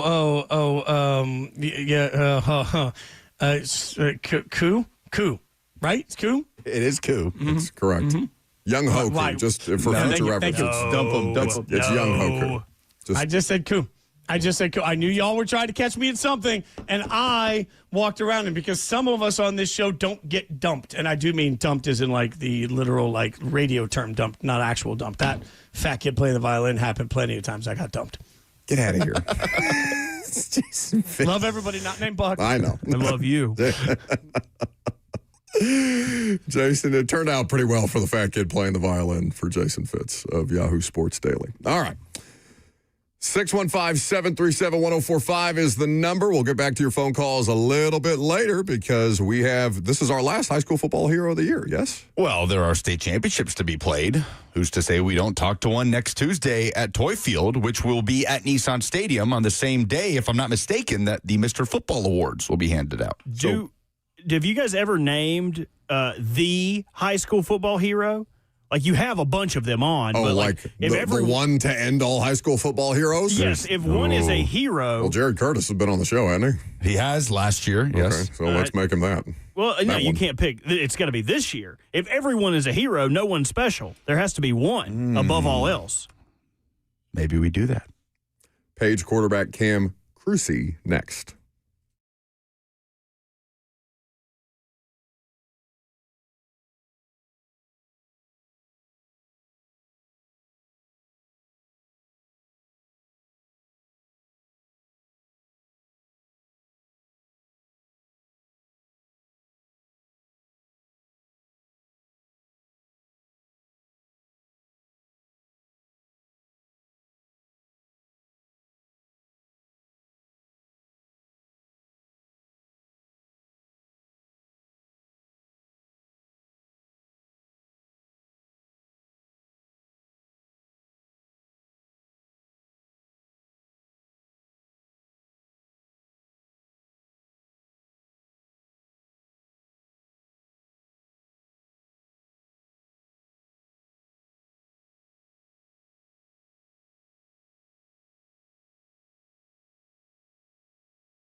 Welcome back to the show, fueled by Hattie B's Hot Chicken. It is state championship week in the state of Tennessee when it comes to high school football, and we will have Page quarterback Cameron Crucy on the show here in just a minute.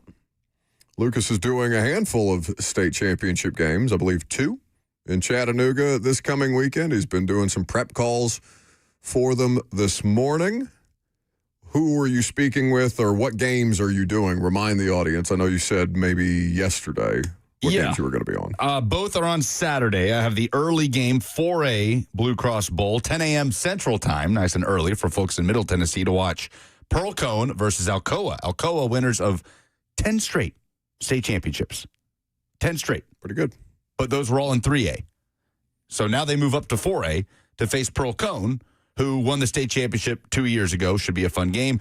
And then the late game, the game to cap off the weekend, Saturday night at Finley Stadium, 6A state championship, Ravenwood, Oakland, a battle of undefeated Middle Tennessee teams. Can't wait. I'll be on with Josh Corey and Sammy Kincaid. You can watch on my TV 30. All right, very good. So you can see Lucas's coverage of the state championships in Chattanooga this weekend. Page quarterback Cameron Crucy joins us now on 104.5 The Zone, 14 of 15 for 184, 3 touchdowns, as Page would go on to beat Centennial 43-21 in the 5A semifinal. Cameron, we appreciate you taking some time. Congratulations on the win. I know you guys are obviously looking to finish the thing off right. I mean, just to be able to go to the state championship as many times as you guys have as a program, it has to have great meaning to be able to continue that tradition. Yes, sir. First of all, thanks for y'all having me on. But yeah, this is obviously my first year here at Page, but I think that just really speaks so much to the coaching staff and what Coach Rathbone does to have been to the last 5 straight state championships, and that's something that you almost never hear about at the high school level. So for you guys against Centennial, what did you like about the game plan going in, and how did you see the execution kind of, or the preparation kind of pay off in execution in the game? Yeah, I think we had a great game plan going in from the coaching staff. Just taking what the defense has given us, and yeah, early we got ourselves. We were playing really well, really the whole game. We kind of first couple possessions we got behind the sticks with some penalties, had to settle for a couple field goals, but once we cleaned that up, man, it was foot on the gas from there, and yeah. For those who don't know, Cameron transferred in from Kansas City to Page High School, so this is his first year with the program. And Cameron, I'm curious for you. You mentioned this being the 5th straight trip to Chattanooga and still looking to get over that hump of winning the state championship. What did you learn about that streak in the last few years upon your arrival to campus? Like, how quickly did you get a sense of that being the ultimate goal for Page High School? Yeah, I mean, it's a championship culture for sure. What Coach Rathbone has built here, like, I don't think, and maybe it's bad, but nobody was really celebrating after last week's game. The goal has always been, since the day I got here, is to win a state championship. And so, nobody's gotten too high, nobody's gotten too low, and I think that's what's really special about this team. And you guys play Sevier County, the team that defeated Page last year in the 5A Blue Cross Bowl. What can you tell us about that matchup? Obviously, an East Tennessee team that is also used to that stage. Yeah, I mean, they're a really good football team. I'm not going to lie to you, but I think we got a good game plan in place, and I think we have the players to go out and take care of the job. I think it's really helped us. Coach Rathbone scheduling some harder games throughout the year. I mean, I think four or five maybe of the teams we played in the regular season ended up in the semifinals this year. And so we've seen that type of competition at the 6A level. We played, Green Hill, Brentwood. We played Beach a couple weeks ago here in the playoffs. But I think just seeing that level of competition throughout the years really prepared us for what we're going to see in the state championship. You came over to Middle Tennessee with your father, who is a special teams coach at Tennessee State, has coached in the NFL, college football. So did you just grow up around football your whole life? What has your exposure been to the sport? How did you kind of fall in love with it to the tune of now playing at a high level in Tennessee and potentially at the next level in college football? Yeah, I mean, I like to say I grew up in a locker room with my dad coaching, obviously, and that's been extremely special to be around the game. And I think I've learned so much from so many different people, all the different spots we've been at. But, yeah, that's been crucial in my development, not only as a football player, but as a human being. Well, and to kind of go back to what you said earlier, Cameron, about the idea of not necessarily celebrating the semifinal win, that's about as professional a mentality as you could hope for a locker room to have. And just as somebody who covers the NFL and talked to players and coaches throughout the course of their careers over the last couple of years, like there is time for reflection, but it's not while the season is ongoing. That's a pretty critical lesson for a locker room to understand at such a young age. Absolutely, and I think that's all a credit to Coach Rathbone and the culture that he's built. Like, you know, that's the expectation is to get to the state championship, and all we did is meet our goal, and now we have to go win one. Well, Cameron, we appreciate your time. Continued health and success for you guys, and we'll look forward to seeing if you can get the job done this coming weekend. Yes, sir. Thank y'all for having me on. That is Page quarterback Cameron Crucy here with us on 104.5 The Zone. Maybe the last Tennessee high school football hero appearance of the year. Potentially, Lucas will be able to snag one more after the state championships are decided. Sounds like a coach's son, doesn't it? Very much so. Sounds like a grown-ass man. Yeah. He's a good player, man. Did that intimidate you to have a high schooler with a deeper voice than you on the other end? It sounded like he pays his taxes on time. Which you don't. Anyway, coming up, third down. I don't want to get you audited on air. It's 1099s, baby. Cameron, by the way, recently received his first Power 4 offer from Miami. So bright future for him. And there is not a program in Tennessee that has yet to get over the hump of winning the state championship that is more deserving than Page High School. What Charles Rathbone has done there in a decade plus is so impressive. How consistent they are on the offensive line, defensively. And Cameron Cruzy is going to try to be the QB that gets them over that hump this weekend in Chattanooga. 5 straight appearances without a win is... This is the 5th. Oh, yes. Yeah. So 4 straight appearances without a win is... Yeah. I can't even imagine what that does. It's tough. Yeah, I asked him about it a couple weeks ago before we did the beach game on Friday Night Rivals, and just if they talk about it. And he said, yeah, everybody else talks about it. Charles Rathbone did. We can't shy away from it. So they own it, and they continue to understand that that's the goal. And here they are again. That's so hard to do, man. Even to get there 5 years in a row. Oh, I mean, I can't even imagine. Because your high school football accolades, or lack thereof, are well documented at this point. So I know firsthand how difficult it is being part of an 0-8 freshman football team. If anybody can speak on this, that would be difficult. Go on. Well, no, I was just going to say, having the high school that I played for, we went to state twice and got our asses kicked both times. Oh, it wasn't even close. Sophomore and junior year. And just like the devastation, I don't think there's any greater pain in high school sports, or maybe in sports, than getting to the final game and losing. And like losing pretty decisively. I mean, we had damn SEC recruits on our team. Steve Shoy ended up playing tight end at Vanderbilt before for Franklin, I'm pretty sure. Yeah. We lost 3 in a row in soccer when I was in high school, sophomore, junior, senior. And, yeah, I cried like a baby after the last one. I would like a picture of Lucas crying after a high school. Just blubbering.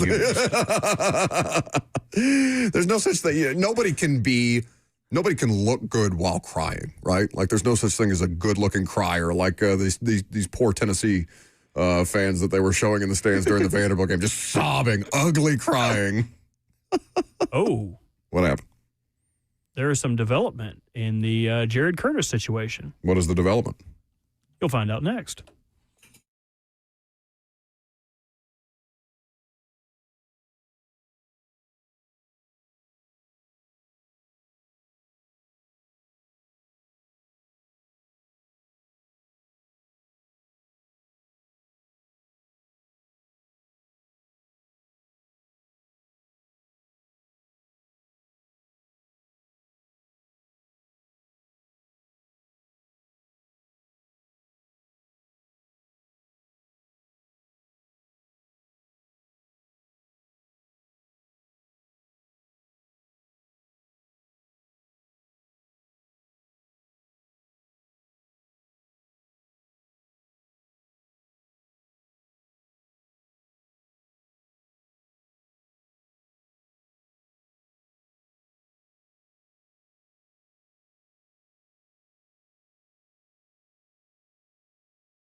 It is 12:01. Good afternoon from the 104.5 The Zone studios. I'm Lucas Panzica. Big news today locally in the world of high school and college football as it was reported by On3 Sports and several other outlets that Jared Curtis, the five-star Nashville Christian quarterback, has flipped his commitment from Georgia to Vanderbilt. Curtis taking to Twitter and saying, quote, "Don't know where all this is coming from. Haven't had a chance to talk to either school yet.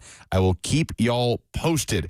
Meanwhile, basketball tonight, the SEC ACC Challenge. Tennessee going up north to take on the Syracuse Orange. 6 p.m. is the tip-off. You can catch the Vol Network coverage right here on The Zone.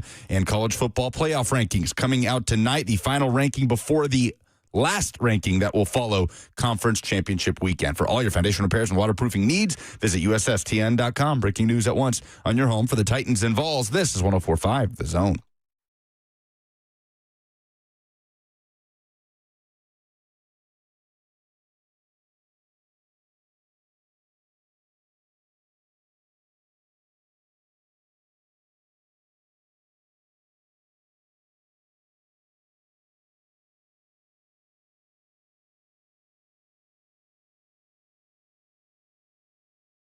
So Robert with the rare tease as we went to break to conclude the second hour. The final hour is upon us. Thanks for sticking around or jumping in if you're just now on your lunch break.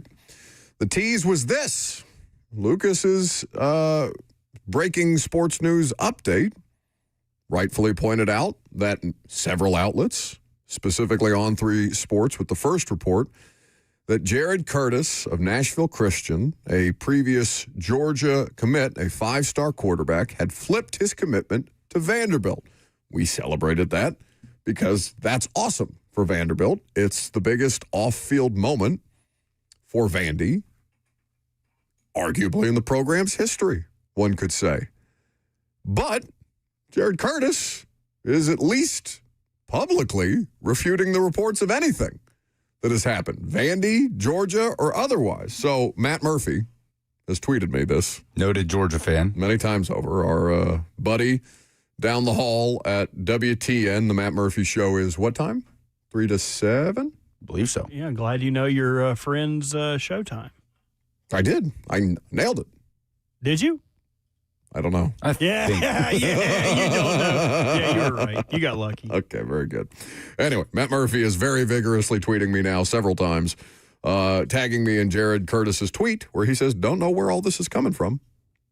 Haven't had a chance to talk to either school yet. I'll keep y'all posted." Is that not a little fishy? Why would you have to talk to Georgia if nothing has changed? Because he has...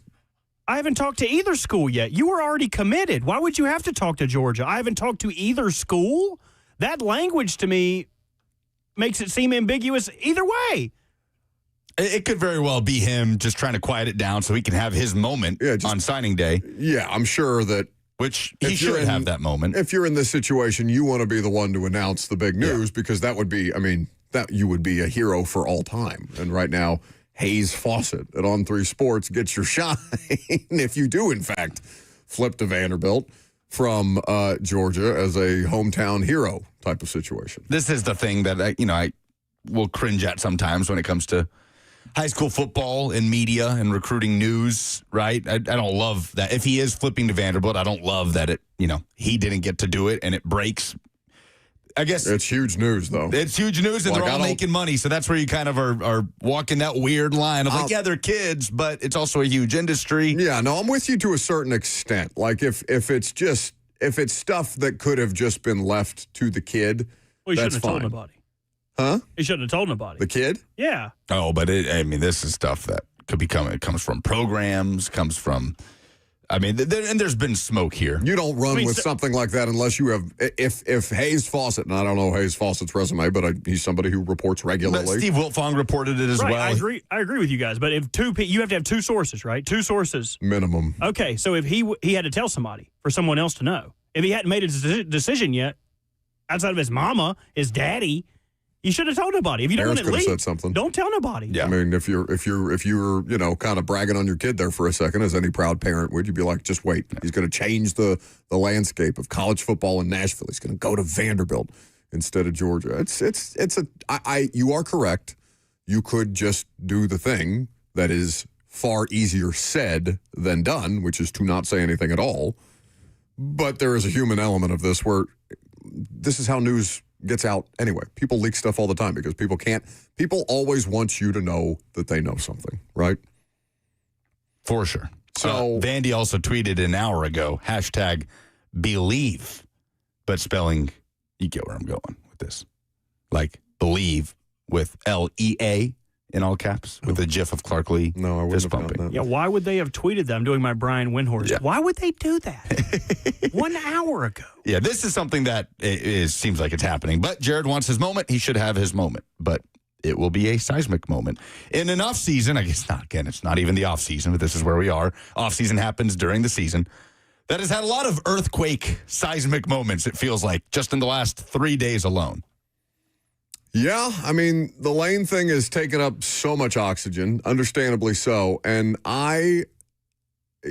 you brought something up with Fitzy that I think is fair and worth repeating to the audience about the way that you're seeing the Lane Kiffin story covered.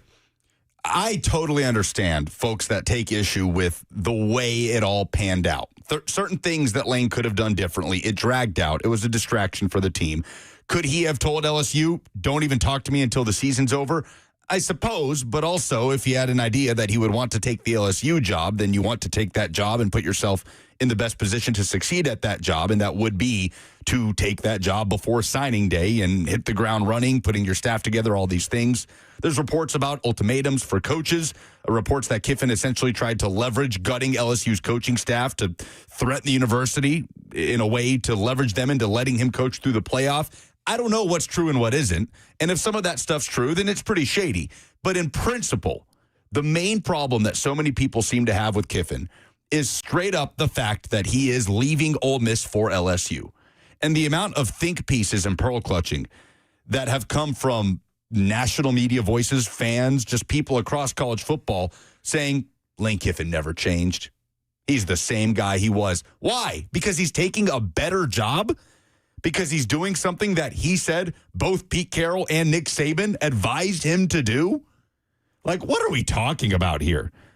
How many coaches, name one coach that has ever done anything like that, stay at a program like Ole Miss instead of leaving for a program the caliber of LSU, a program that is indisputably a better job and you will be in better position to leave to try and win championships? I do think I have an example of that. Go on. Curt Cignetti. Curt Cignetti at Indiana? Or Curt Cignetti at JMU. I mean, it's not like JMU to Indiana. It's obviously a Power 4 school and program, but it's not like anybody looked at the guy going from JMU to Indiana and said, oh, no, he clearly has championships on his mind, right? Like, sure. I mean, Curt Cignetti has rewritten everything that we think to be possible for Indiana football. But just based off this hiring cycle, he said, no, I'll stay here and do it at Indiana, bleep Penn State or Florida or any of these other things and he's very, very singular, right? Like, I don't know, we may never see another coaching,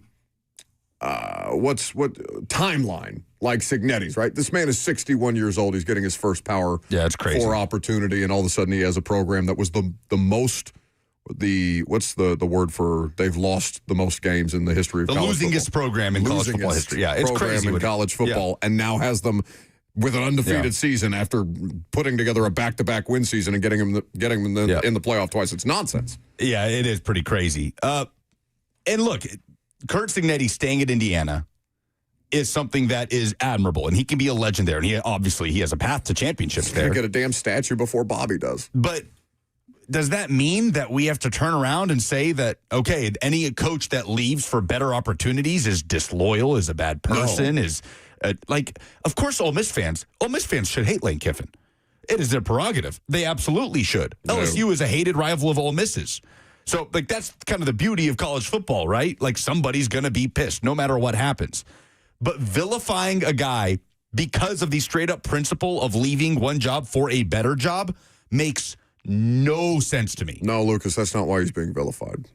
He's being vilified because he's Lane Kiffin and people don't like him. Sure. And they are using it as an excuse. They're dressing it up in this loyalty conversation or this You can't turn a coup into a housewife. Isn't that the joke that you made earlier? No, you butchered it. Oh, come on. Should have let him do it. Can't turn a way into a housewife? Yeah, and that's too late now. Sorry. Brady on the F&M Bank chat says, Feinbaum said money-wise for himself and NIL were going to be the same at Ole Miss and LSU. He says LSU is easier to recruit to, and Lane is not a great recruiter. I wouldn't necessarily say that. And there are reports that the salary would have been on pretty equal footing. Well, that's the thing that upset me is Adam Schefter trying to make the case that Ole Miss was prepared to let him go for a couple $1 million, and an exasperated Paul Feinbaum, who is no great Lane Kiffin defender in his history, throwing his hands up in the air on get up and being like, Ole Miss wasn't going to let him walk for a couple mil. No, the money wasn't a question here. But it's the idea that Adam Schefter, who very much understands, who works, I would imagine, on almost a daily basis with people like Jimmy Sexton, if not Jimmy Sexton, saying something like that, which is, of course, ridiculous. Adam Schefter knows better. There are gripes with how he handled the whole thing, yes. But there is literally not to this level. No way that he could have done this in a graceful transition that would have everybody nodding, going, you know what, I understand, I get it. There is no way Kiffin could have made this move without being completely vilified. Oh, he's the same old Lane. None whatsoever. Without it impacting his ability to hit the ground running and do a good job at LSU. That just is what it is. Now, I will say that, and we can hear from Lane Kiffin here in a second, Robert, if you've got that handy, on why LSU is the best job in college football to him, which, of course, he would say now because he's taken all of their money. But the other part of this is, do you put any stock whatsoever in the idea that Lane Kiffin was sold to us as rehabilitated by ESPN? And that a lot of the people, and I'm not, listen, whatever, like the Lane Kiffin thing was enjoyable. I enjoyed watching it. I found Lane to be more likable watching it than I did after the fact.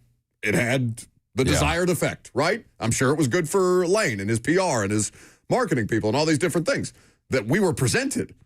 A reformed Lane Kiffin.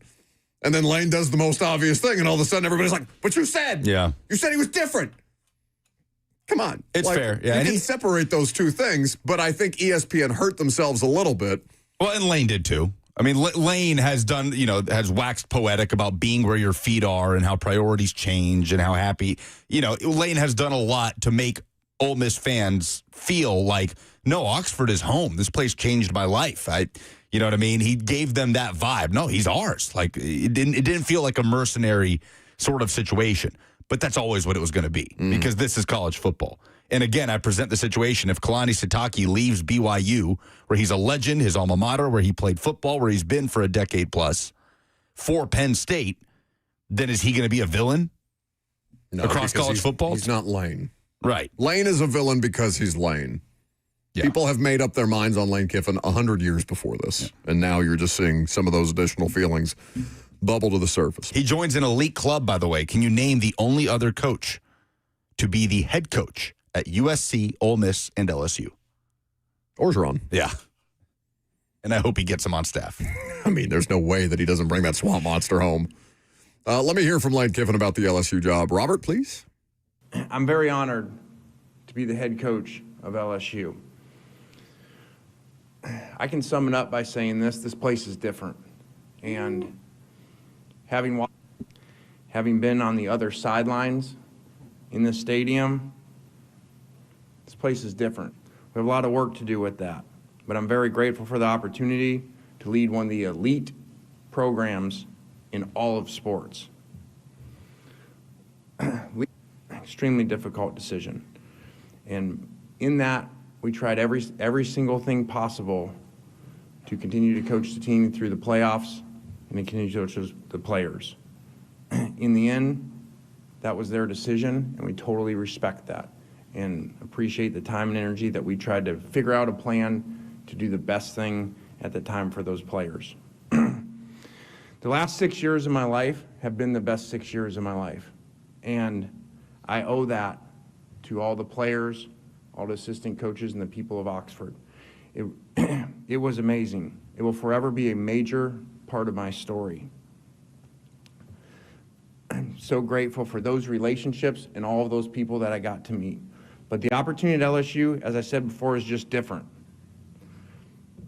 Someone very close to me reminded me this week in this decision that LSU is the best job in football.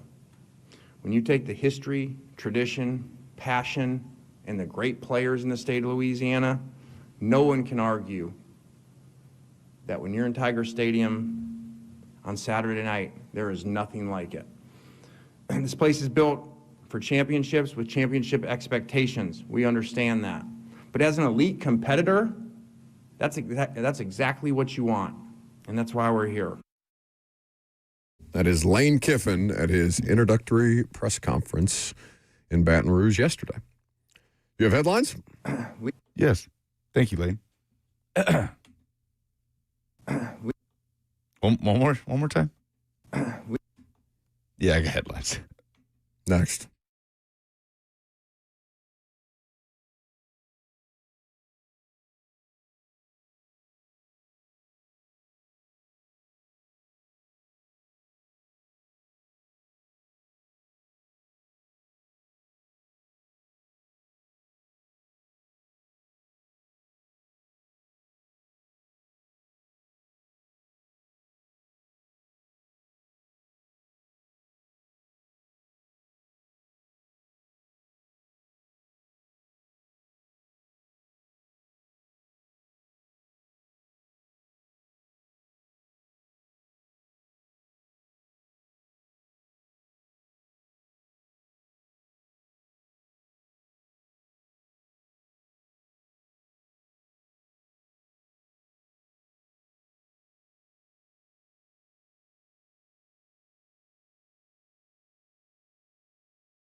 It's time for NFL headlines with Lucas Panzica.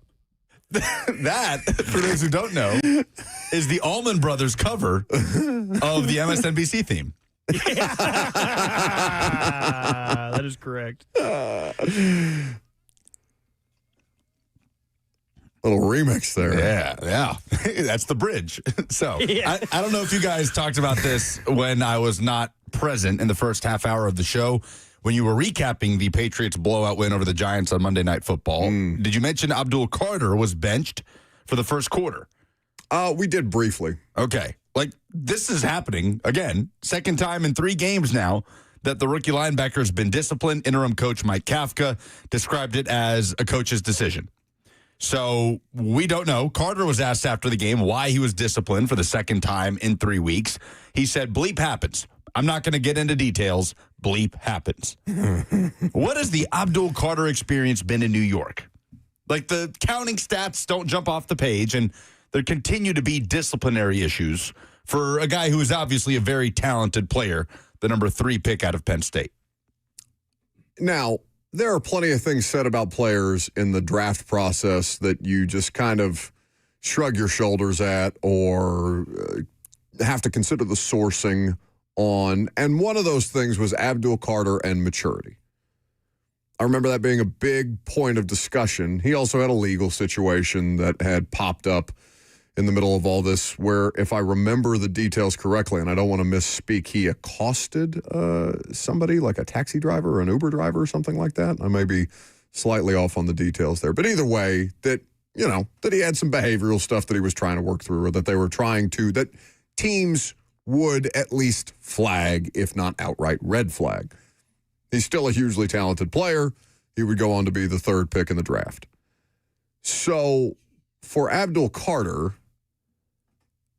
I don't know, is this something that we're going to see with a lot of young players across the league? Because what we talked about, Lucas, in terms of the Abdul Carter thing was Keon Coleman and missing meetings and being a bit petulant after the fact. He's a young player. He's been in the league longer than Abdul Carter has, but still.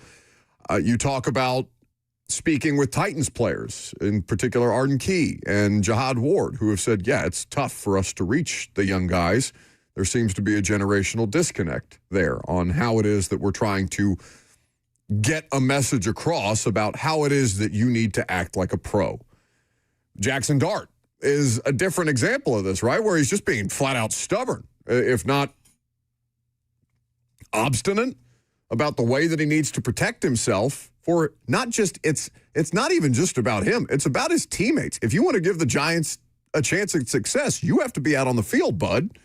You can't be trying to bulldoze through linebackers and defensive backs at every given week, because you're going to play great defenses or good players on above average NFL defenses basically every week. You're a sitting duck back there. You can't make yourself more of a target. So whatever it is about a younger generation of players, and it's easy for me in my 30s now to throw my hands up in the air and say, oh, these kids just don't get it.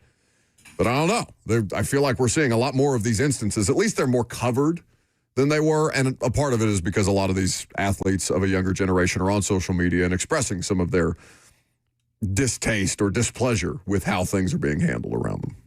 Well, he has a sack and a half. He had one late in the game yesterday. By the way, the Giants got into, a 17-0 hole during part of that time that he was not on the field. He has over a dozen pressures on the year, so he's not been, a total non-factor. But the defense across the board this year disappointing. Yeah, but that is a guy that, a lot of people retroactively wanted the Titans to take in a trade with the Giants, right? That's likely who the Titans would have taken if they were to take that Giants offer to back off the number 1 overall pick. He has not had a stellar rookie season. Can we wish, Robert, a very happy 42nd birthday to Aaron Rodgers?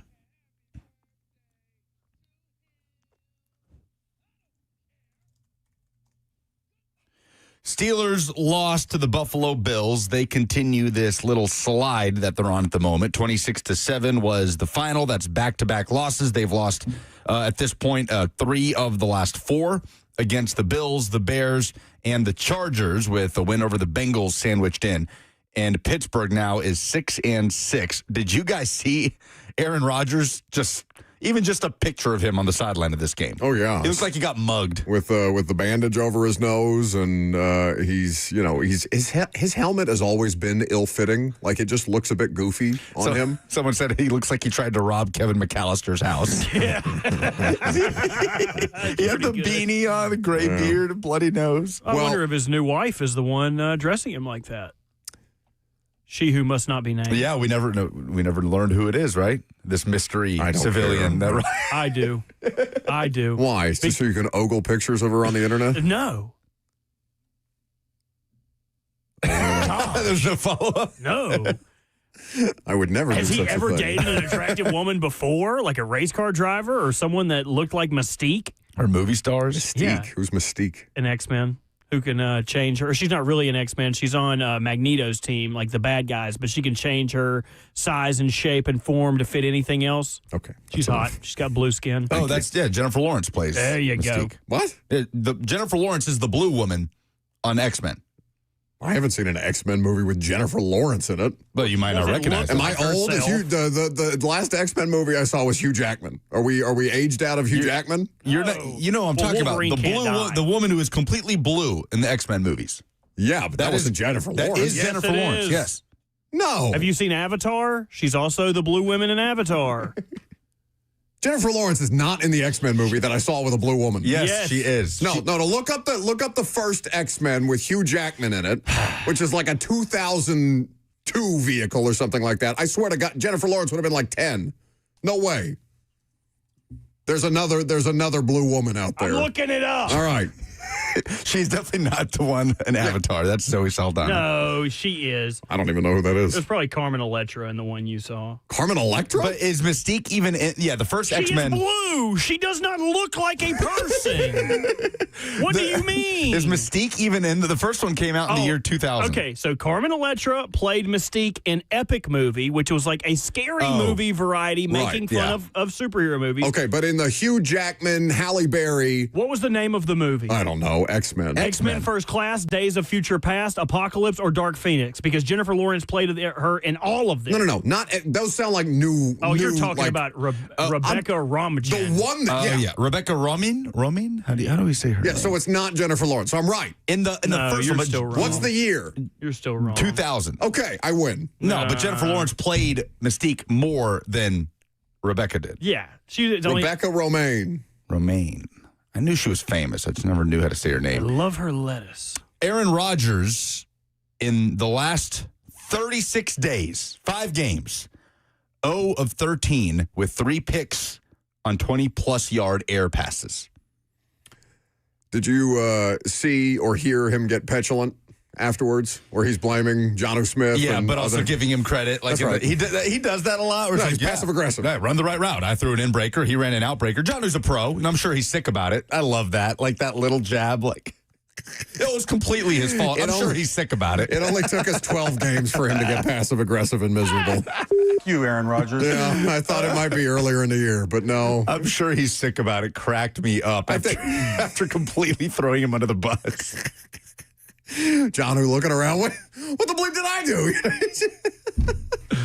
do? Who's having less fun with Aaron Rodgers, Jonnu Smith or Arthur Smith? I'm sure Art's just kind of like, I don't know what to do with this guy at this point in time. All right, what else you got? Well, the Steelers have an issue, and Mason Rudolph obviously is the backup. They finish out the season at Baltimore, hosting Miami, at Detroit, at Cleveland, and hosting Baltimore again, or facing Baltimore again at home to close things out. Where do we stand right now on the AFC North? Should the Ravens still be considered the favorite to win the AFC North? Yeah, because the biggest thing for them is that Lamar doesn't look right. Like that's, Robert, you would disagree? Like the biggest hang up right now in Baltimore is that maybe the defense isn't totally fixed and that Lamar Jackson has been somewhat erratic. I think he's just been in a slump the last 3 weeks, like just missing on throws that he usually hits, and it's substantially like lowering the amount of plays they get in drives, where generally they don't go 3 and out. They're not a 3 and out team, and they're not able to sustain drives, which takes carries away from Henry. So, I mean, as long as Lamar can figure that out, like I wouldn't say he's broken, but no, I mean he's been injured. And he may still be working through some stuff. He may not be completely healthy. I wouldn't. Fitzy's allegation of the Ravens on the Fox show was that the Ravens' offense is broken. Well, he would know, getting to watch the Raiders every week. Yeah, he would. But don't make it personal. I wasn't. I was just saying that he would be someone who gets to look at stuff like that on a regular basis. Nobody's enjoying that less than Fitz, I promise you. But my whole argument against that was it's not broken. They fumbled 5 times. Like, they can give themselves a chance to not get blowed out by Joe Burrow in his first game back if they just don't fumble 5 times. Even still after, the turnovers and losing to the Bengals with Joe Burrow's return, the vibes are better in Baltimore, it feels like, than Pittsburgh, man. Sure. Pittsburgh, it just seems off right now. It took us a little longer than we all anticipated, but the Aaron Rodgers effect has taken its place. Yeah. He started off well. He is not sustaining. Yeah. Baltimore and Pittsburgh tied at the top of the division at 6-6. Currently, Baltimore has the tiebreaker, so they are in the division lead, and they play each other this coming Sunday. Jacksonville, with that win over the Titans on Sunday, officially tied the Colts in record at 8-4. Indianapolis loses to Texas or to the Texans, and both teams are 8-4. Jacksonville currently at the top of the division. By the way, Liam Cohen has addressed Jaguars punter Logan Cook's alleged threat towards Julius Chestnut that he would kill him during Sunday's game. Cohen said, quote, "I've probably heard that said, 100 times from players in games, so whatever." So, well, it was said to him. Didn't Robert Saleh threaten to kill Liam Cohen earlier in the year? Oh, yeah. I forgot about that. Robert Saleh absolutely said. Future Titans coach Robert Saleh? Keep my name out of your mouth or I will end you. It was something to the effect of, I will kill you. That could make the Titans-Jags game spicy next year if Saleh's in here. Okay, if they're still losing 25-3, it's less spicy. So, Baltimore and Pittsburgh tied at the top of the AFC North, 6-6. Jacksonville and Indianapolis tied at the top of the AFC South at 8-4, with the Texans 1 game back at 7-5. Over to the NFC, we've got the NFC North with the Bears both at the 1 seed and at the top of the division at 9-3. Green Bay 8-3-1, so half a game back.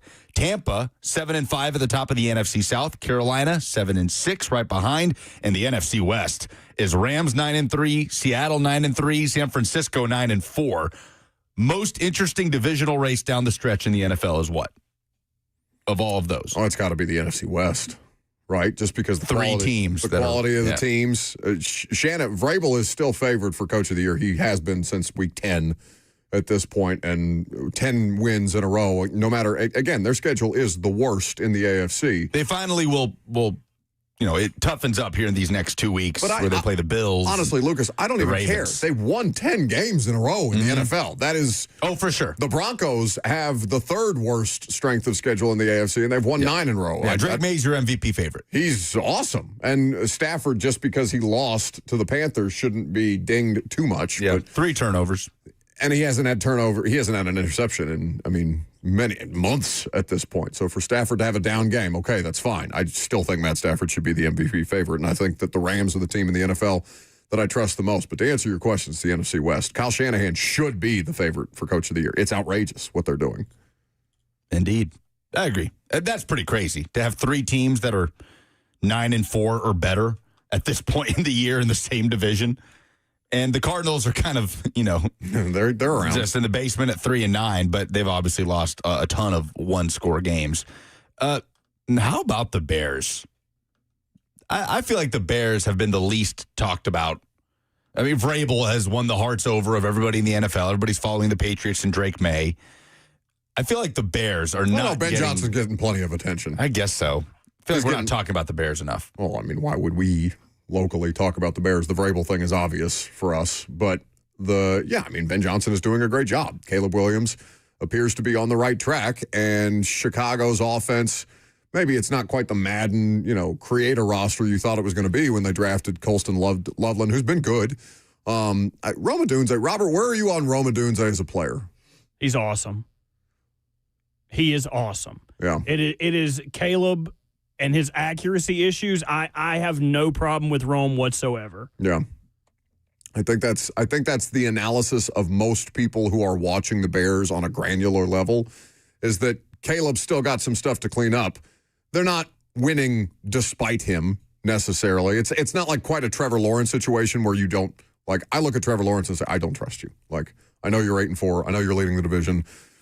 all credit in the world to everybody involved, including Trevor Lawrence, but that doesn't mean I have to trust you. I'm not out on Caleb Williams, but he could stand to play better. They could be a better football team if they were getting better quarterback play. JP Shadrick of the Jaguars broadcast team talked with Amy Wells on Titans Countdown Sunday and called it the Trevor Lawrence experience. He just don't know what you're going to get. Last week against Arizona, they got both. They got the touchdowns and the turnovers and barely squeaked out with a win. Sunday, they got a good version of Trevor Lawrence. This weekend, what are they going to get? It's like the wheel. This is the Jags version of the wheel. Who do they play this week? They host the Colts. Who's in a more fraught quarterback situation? Daniel Jones with a bad fibula or just generally the Trevor Lawrence experience? I don't know. Oh, what's it going to be? What's it going to be on Sunday for Trevor Lawrence? 4 interceptions, Colts win. That would be like the least surprising thing. I think if you were trying to book this like a TV show, yeah, the Jags would win a barn burner. No, but I think that he would look like he did on Sunday. Right. He's just the Titans defense made Trevor Lawrence look like a above average NFL quarterback, which he has very rarely looked like throughout the course of his career. So Colts and Jags play each other for the top of the AFC South on Sunday. Steelers Ravens play each other for the top of the AFC North. Also a noon kickoff. Late afternoon kick. Where's that game? That game's in Baltimore. Bears at Packers for a 3:25 kickoff on Sunday for the top of the NFC North. And some good primetime games to finish out the weekend, too. Texans at Chiefs on Sunday night. Eagles at Chargers on Monday night. Justin Herbert is day-to-day after a hand surgery. Yeah, I looked up at some point during the Titans game and said, what the hell is Trey Lance doing in there? Yep. So apparently Herbert, we will see what his availability looks like. All right, very good. Last call for phone calls. If you got them, 615-737-1045 is the number if you want to jump in. I'm Buck Rising. It's 1045 The Zone.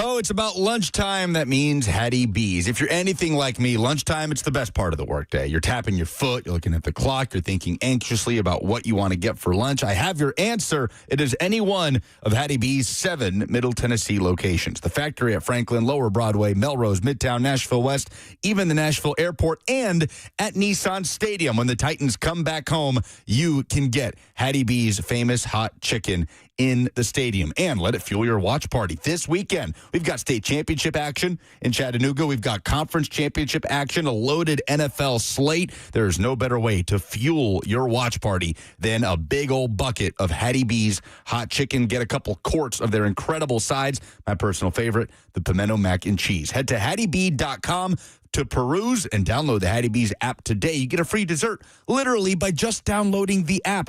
Go ahead, do it now. Lock in your watch party feast for this weekend with Hattie B's.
Welcome back to the show.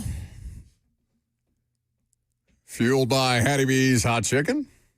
615-737-1045 is how you jump in. What, are you infiltrating the show playlist? That got in there a few years ago. I think Jackson put that in for me. What were they saying? That song on the song? Yeah. Let Me Sing. It's basically a song. It's like an Italian theme. The song is called L'Italiano. It just means the Italian. I mean, just being a proud Italian. It's a banger. No, that's beautiful. I enjoyed it. When I just kind of use context clues. I don't ever read anything fully. I'm just like, L-I-T. Yeah, I know that word. And I put it in. I had no clue it was an Italian thing. Came out in the 80s, and it's just like the song. They still just listen to that over there? Oh, yeah. Italy wins the World Cup, which they've been very far from for a long time at this point. That song's just blasted across the country. College football playoff rankings will make their next debut tonight. Biggest change that we expect is obviously going to be, where does Texas A&M fall in the middle of all of this after losing to Texas? We have had many people stumping on behalf of Texas for their college football playoff resume at this point. Where do we expect A&M to come in? Where do we expect Texas to come in? And do we think that Vanderbilt gets any kind of a bump whatsoever from beating a ranked Tennessee, beating the snot out of a ranked Tennessee in Neyland? Don't expect Texas A&M to fall out of the top 10. No. For sure. The question is, will they be in front of Ole Miss? Probably. I bet they fall to 6, from 3 to 6. Road game, rivalry against a good Texas team. That puts Georgia up to 3, I would imagine. I think Ole Miss probably just stands pat at 7, and then... That's the thing that they have to do with Ole Miss, right? Yeah, like, they can't... No, you can't move them down. That'd be crazy. I mean... Especially, what are you going to do? You're going to jump Oklahoma up a spot after Oklahoma scraped by against LSU? Went full Italian on me there. What are you going to do? Hey, I'm walking here. Would they do that to... Or New York. Oh. Are they not Italian honorary enough for Italian? Go on. Okay. If you wanted to talk about things that would incite rage that could come out of tonight, it would be dinging Ole Miss before you've seen Ole Miss without Lane Kiffin and what's the Charlie West Jr.? Charlie West Jr., the offensive coordinator who also went with him to LSU. So that would be a topic of conversation if they were to hit Ole Miss for that before Ole Miss has played another game in the absence of those two people. Well, the question is, who would you leapfrog over Ole Miss? Because Oklahoma was not impressive. No. They had to survive. They haven't been impressive since Tennessee. They had to Alabama game was really impressive. They had to survive against an LSU team that has a fired coach and finishes, 7-5? So I think Ole Miss just sits there at 7. I think Texas is going to jump Vandy. I think Texas probably goes up to 13 or 14. I mean, if not higher. I don't know if they'll jump Miami. That would be offensive. Miami should get hit harder for the, and maybe they already are because Notre Dame's ranked ahead of them, but that Louisville loss is stinky. I know what they just did to Kentucky, but Louisville is not a good football team this year. I think Louisville is a solid football team. Jeff Brom's done a nice job there. He's a good coach, but they definitely did not sustain down the stretch. It was unfortunate the way that they kind of faltered, losing to Clemson and Cal and SMU in blowout fashion, but... Well, they did beat Miami. They did beat Miami. Well, they can't be bad if they're beating a playoff team. No, they're a good football team. They just dropped some winnable games after. That's also arguably the worst game that Miami played this year. Also, the ACC disaster scenario is very much on the table. If Duke were to win the ACC championship over UVA, likely the winner of the American championship and James Madison would be getting in over the ACC champion. If UVA wins, it's a non-factor. But there are multiple teams that have legitimate gripes this year.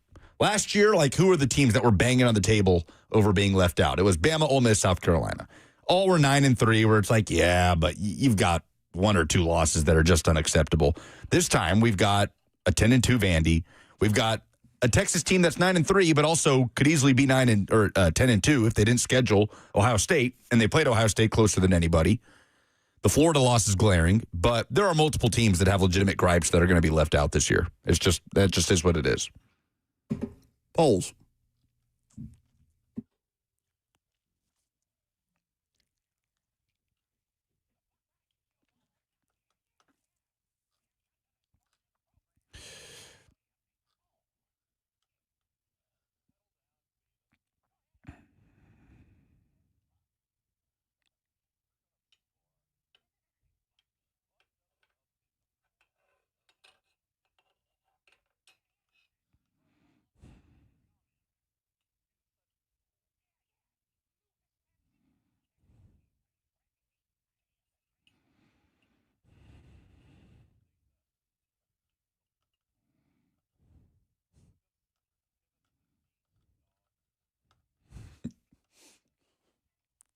Give us the deets, dog.